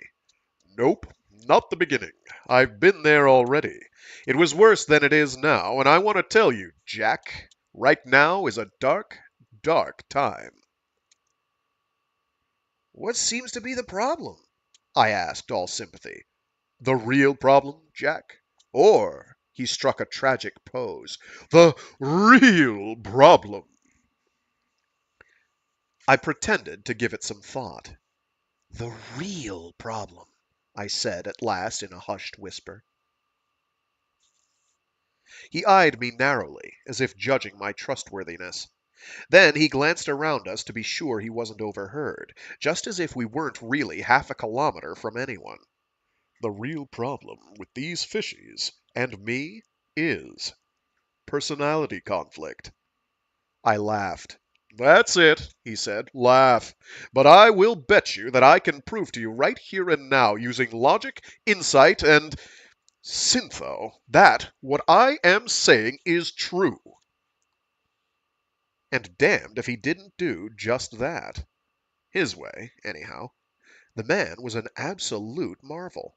Talked for over an hour in the most convoluted, contrived, and contradictory horse shit I had ever heard. I could follow maybe half of it, and I can't remember any of it. But I do remember having a hell of a good time listening to it all. He never hesitated once during the entire lunatic harangue, never lost his place, never stopped grinning. Or drinking. He pulled a fresh jug out of his saddle case and went to work on it like it was his first in a standard month. He closed with what he referred to as critical advice on how to catch the local fish, which he never, or rarely, seemed to do himself. The finale consisted of a rousing demonstration of what songs to sing, and, vastly more important to him, or not to sing, while fishing. Had a rotten singing voice. Knew it. Didn't care. But I cared. It hurt to listen to him. He said I wasn't a true fisherman. True fishermen, it seemed, didn't care about such frivolous details as musical notes. Not a bit. True fishermen care about volume. True fishermen sang loud. Then he threw his head back to show me, cocking that awful noise muscle of his, and fell backwards into the river. I was afraid he would drown, drunk as he was. And drunk as I was, I raced down around to the bank to help. He was okay by the time I got there. He was kneeling on the bank with his back to the water, looking over his shoulder at the rushing current. On his face was a comic opera expression of suspicion. "Did you see who it was?" he asked, not taking his eyes off the water. "What?" "Did you see which one did it?" he insisted. Did what? "Pulled me into the water," he said gravely, looking at me at last. "Which fish?" A marvel. By the time he dropped me off at the dome, I was semi-sober and thoroughly cheered. We had already said our goodbyes, and I was halfway up the ramp when his name finally sank in. Lewis. He was...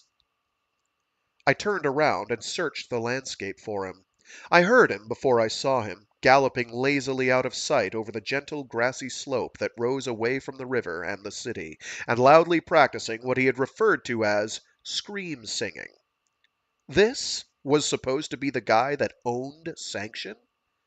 No, couldn't be. There had to be another Lewis. Surely. But of course, there wasn't. He was it, that lightweight drunk.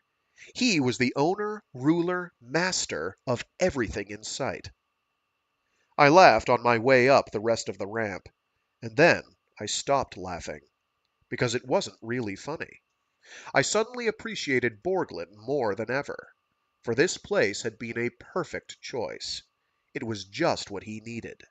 Distant, alone, and utterly helpless. No, it really wasn't funny at all.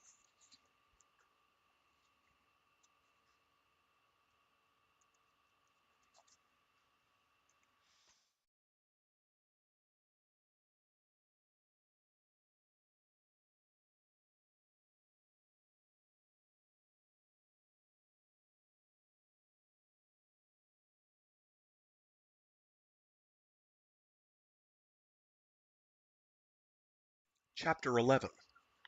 It was, I knew, incredibly stupid of me to feel as I did after that dinner with Holly and Laya. After all, it had gone very well for me. Perfectly well, in fact. Not only had their suspicions been relieved, they had ended up practically encouraging my little machinations. Hell, they had encouraged me, without having any idea what I was up to. By the time that dinner was over, they had opened up completely to me, given me free rein, unchecked and unhindered. And why? Why did they welcome the wolf into their midst? Why did they succumb to such insanity? Simple. They trusted me. Madness. But that wasn't what made me feel as rotten as I did. What really bothered me was not simply their trust, it was their faith.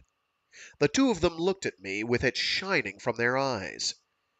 They looked at me like, well, like I knew what I was doing. Madness. On a distant planet, all but lost on the outskirts of the spread of man, a man who is both highly disreputable and a total stranger suddenly appears and crowds you for company. He provides no explanations for his actions and no clue to his motives. He is at best a rogue, at worst a psychotic, and in any case a known powder keg. Yet you not only accept his good intentions, you trust his aim. From this gypsy you expect control. Why? Why, from such as he, do you assume accuracy? From where do you sense this precision, anyway? The fable? Can no one imagine an incompetent legend?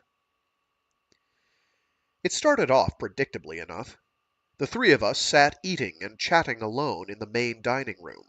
We smiled fiercely at one another while nervously pursuing 100 avenues of small talk and in all ways avoiding, until the last minute, the point. We talked about the food and how good it was, and we talked about the food we missed, our favorite foods, and our favorite places to eat our favorite foods. We talked about the rotten weather that had been about recently, and about the good weather they had hoped they had had before that, and about the good weather we hoped we would get in the future. We talked about Sanction, me mentioning that I thought I had met Lewis, the owner, if it was the same guy. They said, oh yes, it was in fact the owner I had met, and oh yes, he did drink a great deal, always had.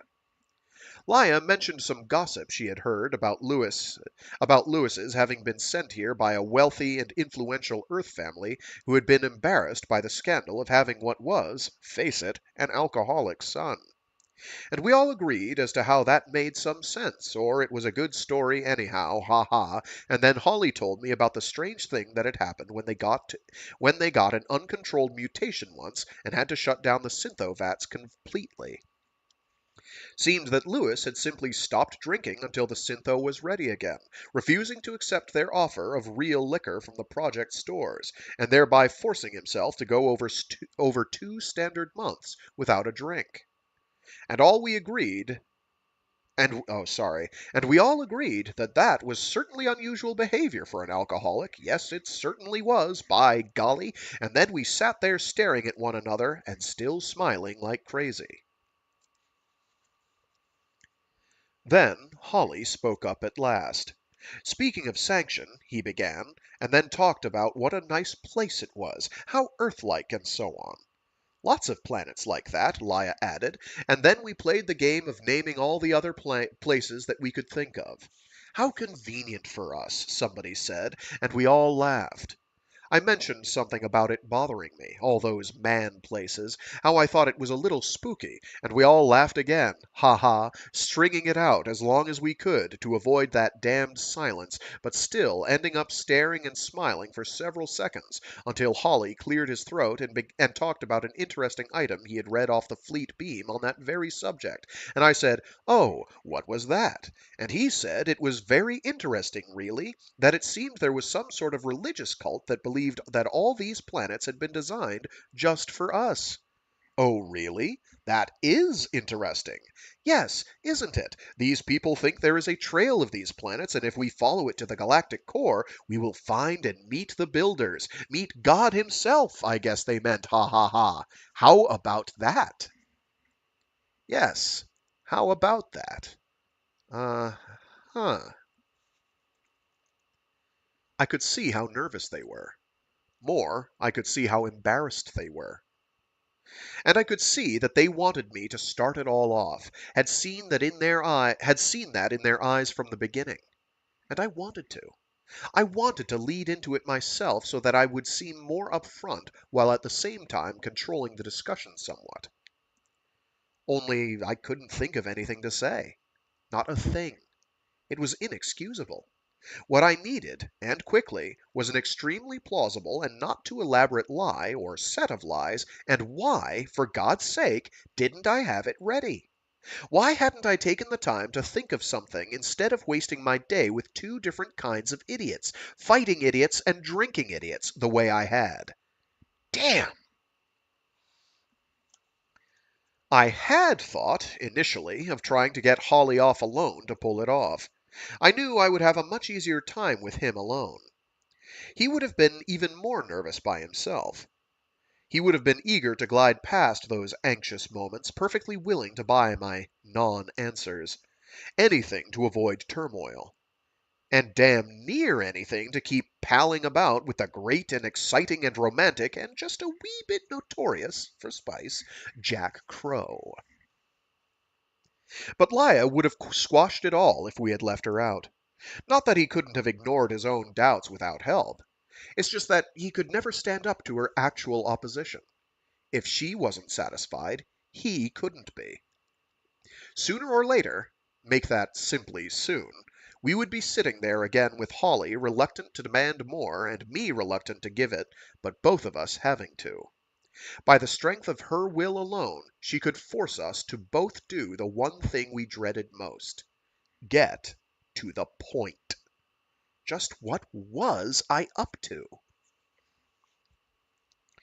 It wasn't that she didn't like me. She did. I liked her too. But it was a bigger decision than that. I was an unknown, potentially destructive element in a situation already far too sloppy. And something else. The decision was her decision. For, if Holly was their focus, Liah was the couple. I sat there watching the two of them together, thinking about that and thinking about how, well, sweet they looked together. He was young and warm and brilliant. She was young and strong and wise. And, of course, lovely. They fit. And all I could think of was the truth that would get me hung. Truth. A real burden against people who fit, especially for someone like me who hardly fit myself. I had it then. If the truth was all I had, then that was all I could share. So share it I would. Generously. Equitably. I'd give him half of it.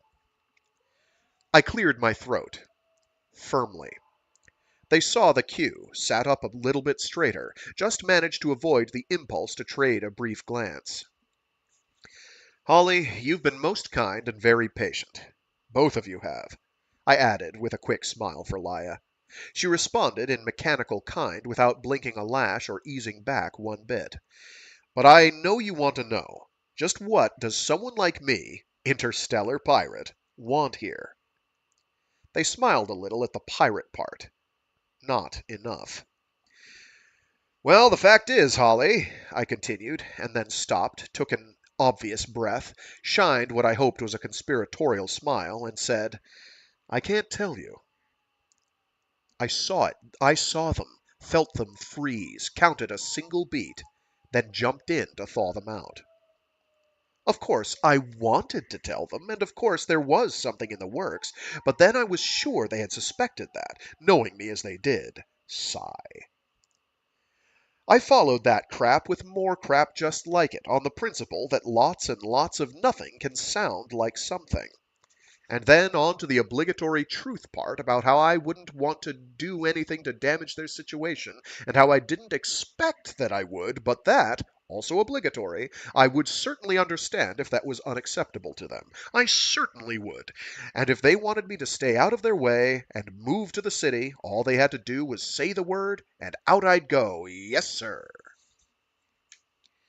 I had to go through it all again before they had a chance to really consider it. More lots and lots of nothing, while never missing an opportunity to look shy and a little embarrassed by the need for secrecy, and, most importantly, intimate.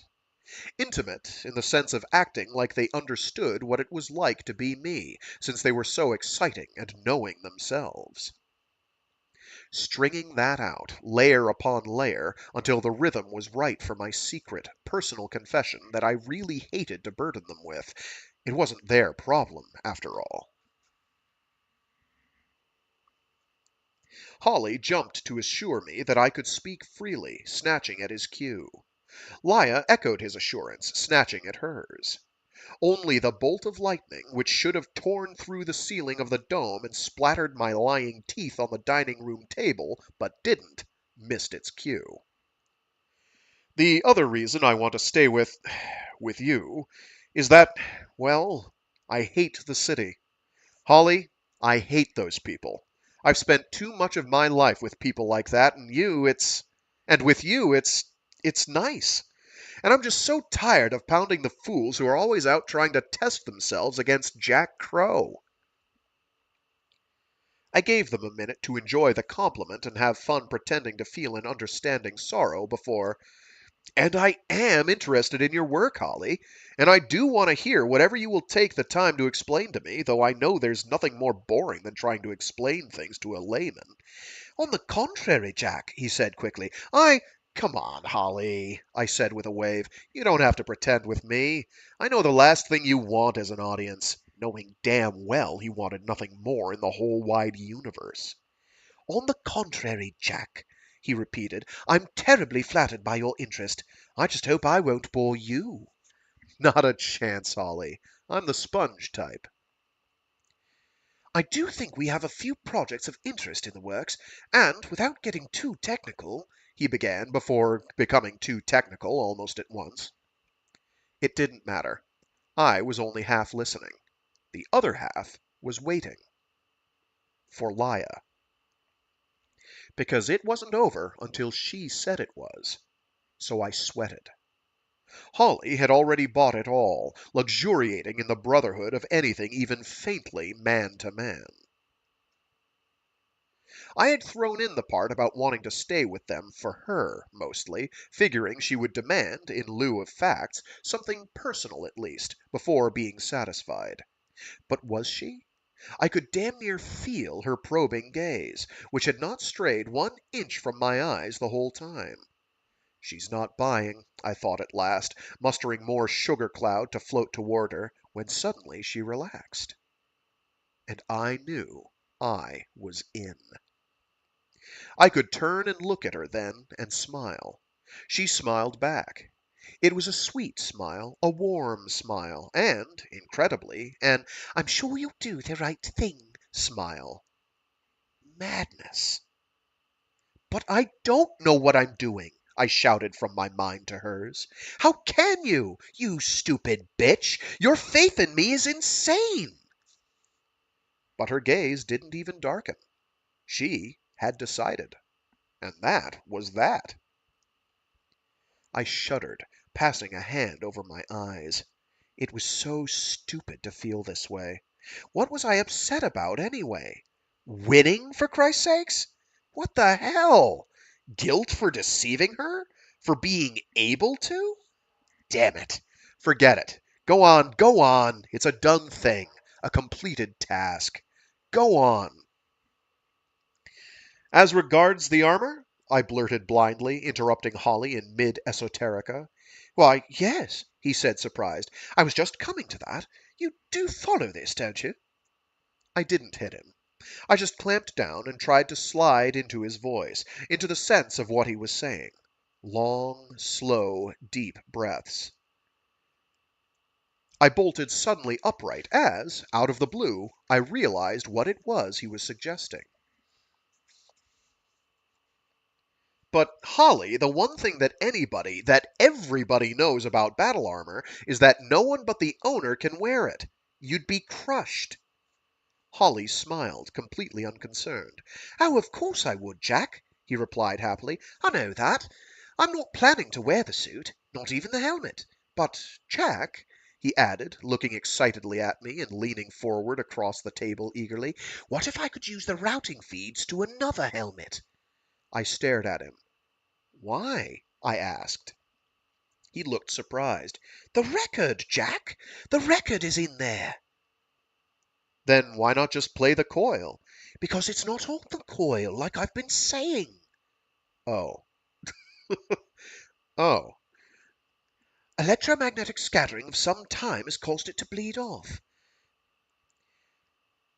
"Holly, I still don't understand you," interrupted Lia thankfully. "You say it's there, and then you say it's been, what, bled off? Bled off where?" "Bled off into the pod itself, dear. It's on the inner surface of the pod shielding plate, but it's still intact. It's still there." She frowned. "Then how can you get it off?" He smiled indulgently at our inability to keep up with his racing brain. I imagined he had had much practice in his short but brilliant life. "But don't you see? That's what makes it such a fascinating problem. To draw it out of such an irregular surface while still maintaining its cohesive interval requires an ability to adjust millions of split-second alterations of power level. We're talking about a tiny, tiny bit of charge here, and the smallest change in resistance factor, an imperfect an imperfect allow on the shield plates, a drop of paint, even the fact that the surface is curved can make a difference.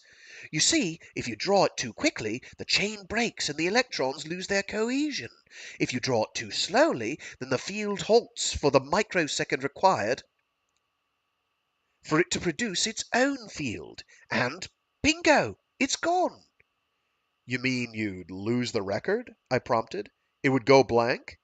"Well, not blank. It would become a regularly interspersed pattern of dots and dashes, which, for our purposes, is the same thing." "Just like that?" asked Lia. He nodded. "Just like that. Listen, I've seen 6 hours, that's 6 computer hours, mind you, turn static, coalesce, and pop across a lab assistant's belt buckle. All before the computer, much less us, knew there was a problem. No matter how good your hardware or how large your storage capacity given current limits, there are still too many bits with too many problems to allow for." "I don't get it," I said, and I didn't. "Then you're saying it can't be done?" "No, no, no, no, Jack. I'm saying no computer can do it." "Then what can?" asked Lia, sounding as confused as I was. Holly's face broke into a wide grin. His right finger stabbed the air. "The brain!" he said triumphantly. Lia looked at him. I looked at him. She and I looked at each other. That's absurd," she said at last. "No man can think as fast as your smallest relays. You told me that yourself." "I said process," he replied with a tolerant but firm smile. "Not think. Computers don't think. They simply sort." "What's the difference?" Lia wanted to know. 4 or 5 billion bits of data, for one thing." "For the computer," I interjected. "No, for the brain," he retorted. "We don't focus as well, true enough, and our data priority system is horridly uncontrolled, but whether you call it panicking or going blank or just stuttering, those are generally breakdowns in the delivery system, not the storage. The answer, and about 2 million others per second, is there." "So the computers are more effective, Holly, which is the same thing?" demanded Lia. "Yes, yes, but it is we who do the programming for the effect we want.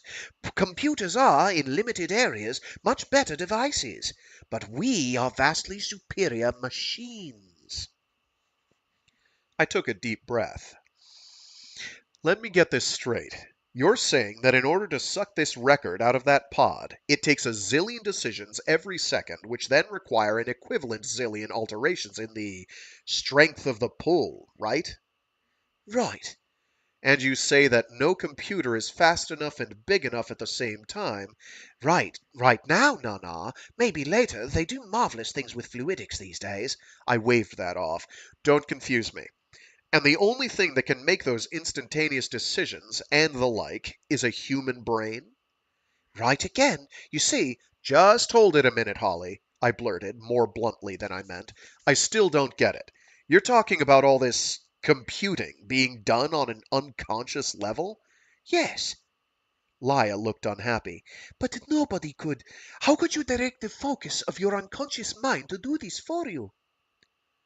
Holly smiled again. It was infuriating. Ah, there's the part where the computer can help.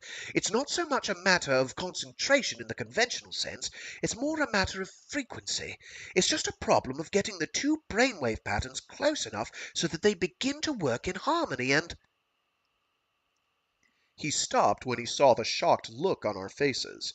But he continued anyway, like a schoolboy trying to get in the rest of his excuse before being punished too severely.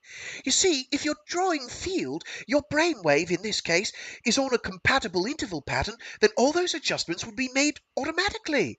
I admit there can't be a complete match-up, he added sheepishly, since no two people have exactly the same frequency.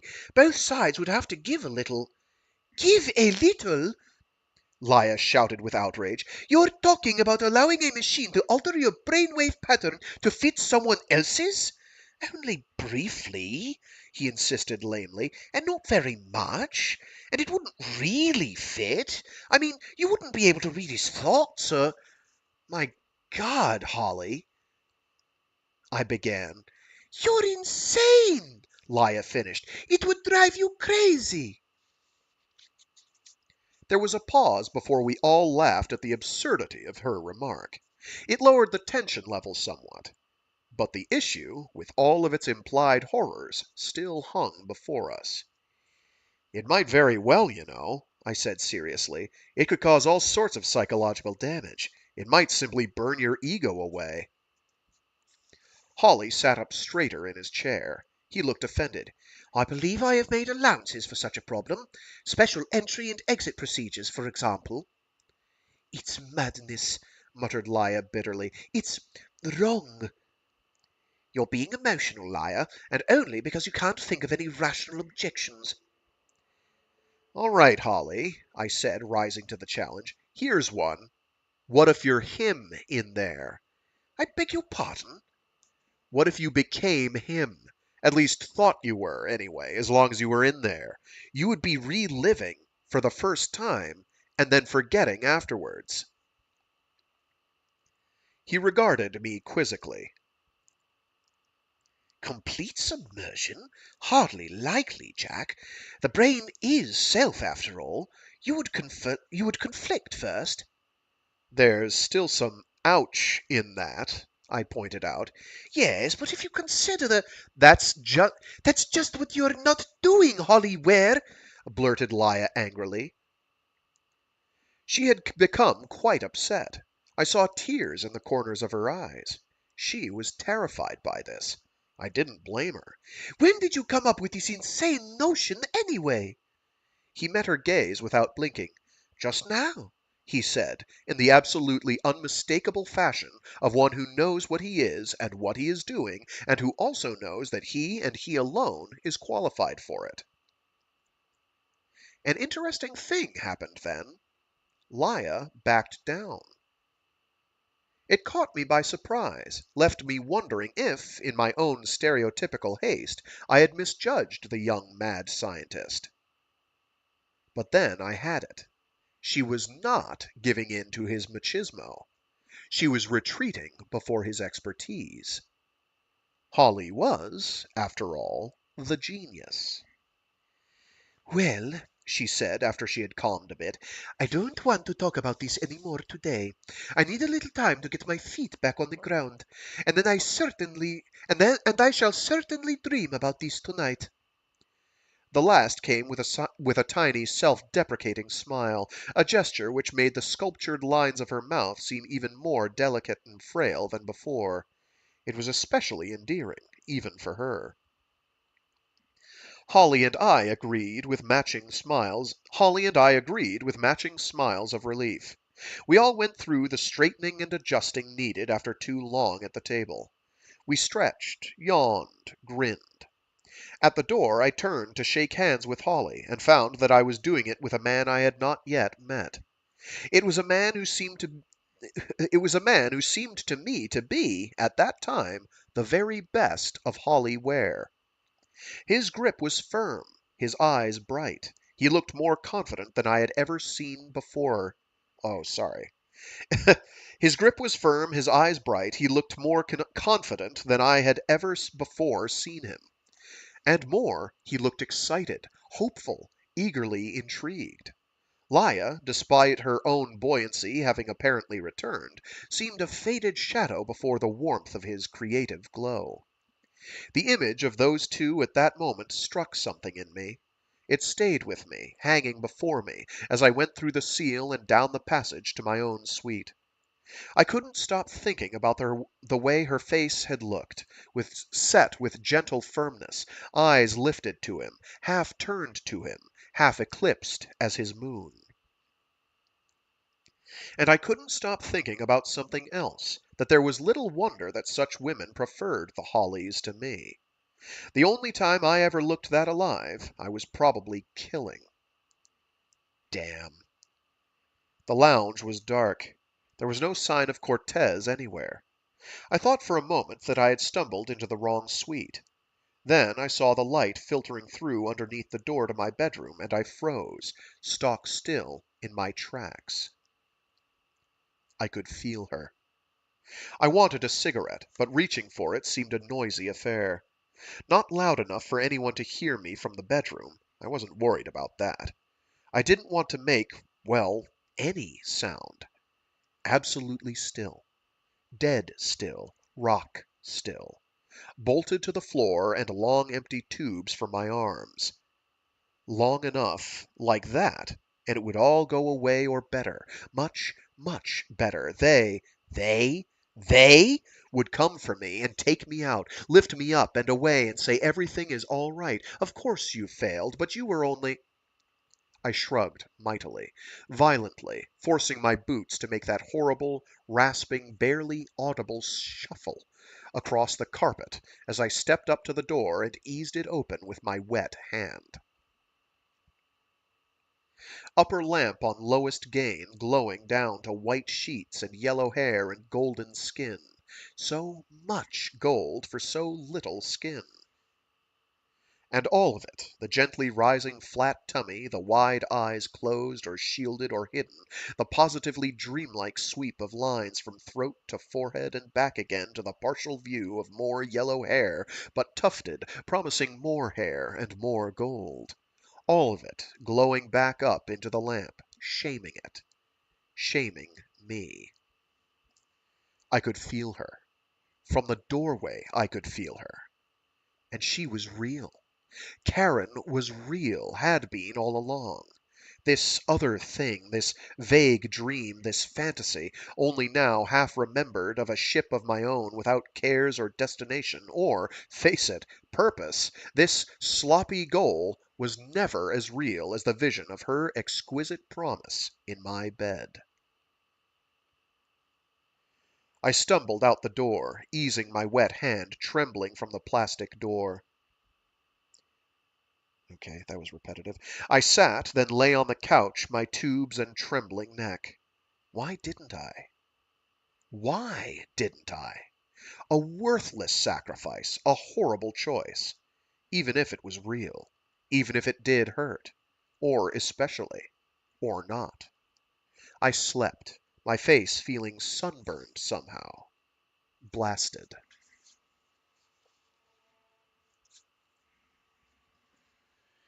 And with that, we will call it for this week for Mecha Mondays.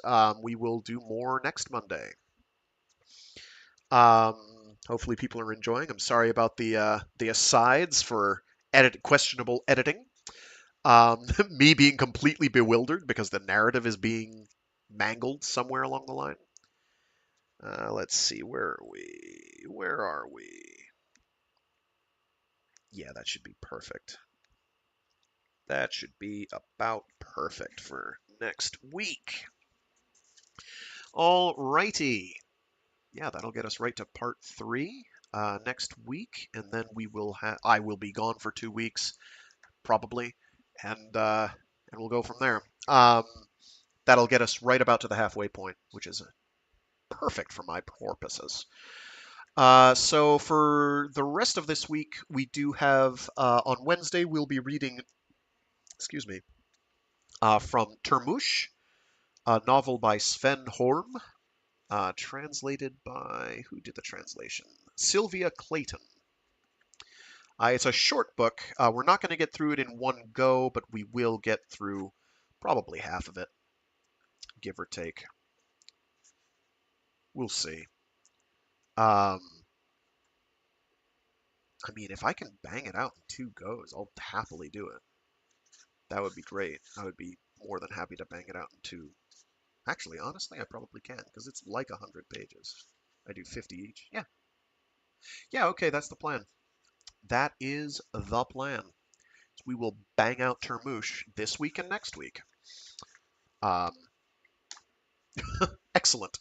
And it's about surviving the apocalypse in style. And then on Friday we've got Free Read Fridays, and we'll continue our reading through Destination Void. We should actually have that wrapped up next week as well, if I have mathed this out properly, and I believe I have, barring some unforeseen crisis, I should say. Yeah, so things are moving along. Things are moving along. We are getting our reading done. For mid-future, after Termouche, I have no idea what I'm going to do on Wednesdays, so we'll figure it out. I have some reading material backlog I'm going to bring with me on my journey. Hopefully I can get through some of it. That'd be nice, and maybe I'll have some ideas at that point. After Armor, we'll probably be doing... right now, the plan is to do All You Need Is Kill by... I'm going to remember the author's name eventually, but it's never when I'm doing a stream. And then after we finish Destination Void, we'll do The Three Body Problem by Xixin Liu. And for Fridays, we'll be alternating between books in the Pandora sequence and books in the Three Body Problem trilogy. I think there's another name for the series, but anyway. With that, I'm going to scooch. Thanks to everyone who tuned in, including you, A Cookie, hi and bye. If you are wondering why these are so rough, it's because I do them live and I don't edit them. You are getting it raw and unfiltered. Build that tar up in your lungs, boys and girls. Breathe it in till you can't breathe no more. Yeah. I lost my train of thought. I do them live, yes. I do them live every Monday, Wednesday, and Friday, starting at 12 noon Eastern Standard Time, or U.S. East Coast Time, or UTC -5, whichever helps you get in there. If you want to tune in live, you can. Otherwise, feel free to listen to them after the fact on the YouTube channel. I update the playlists. I update and organize the playlists every month or so. Hopefully I remember to get to that before I am gone for 2 weeks. That would be good. That would be really good. Because that'll have multiple books that will have been done in the intervening weeks. So yeah, thanks again to all who've tuned in. Stay safe, stay sane, and be decent to each other. See you all next time. Bye. Toodles.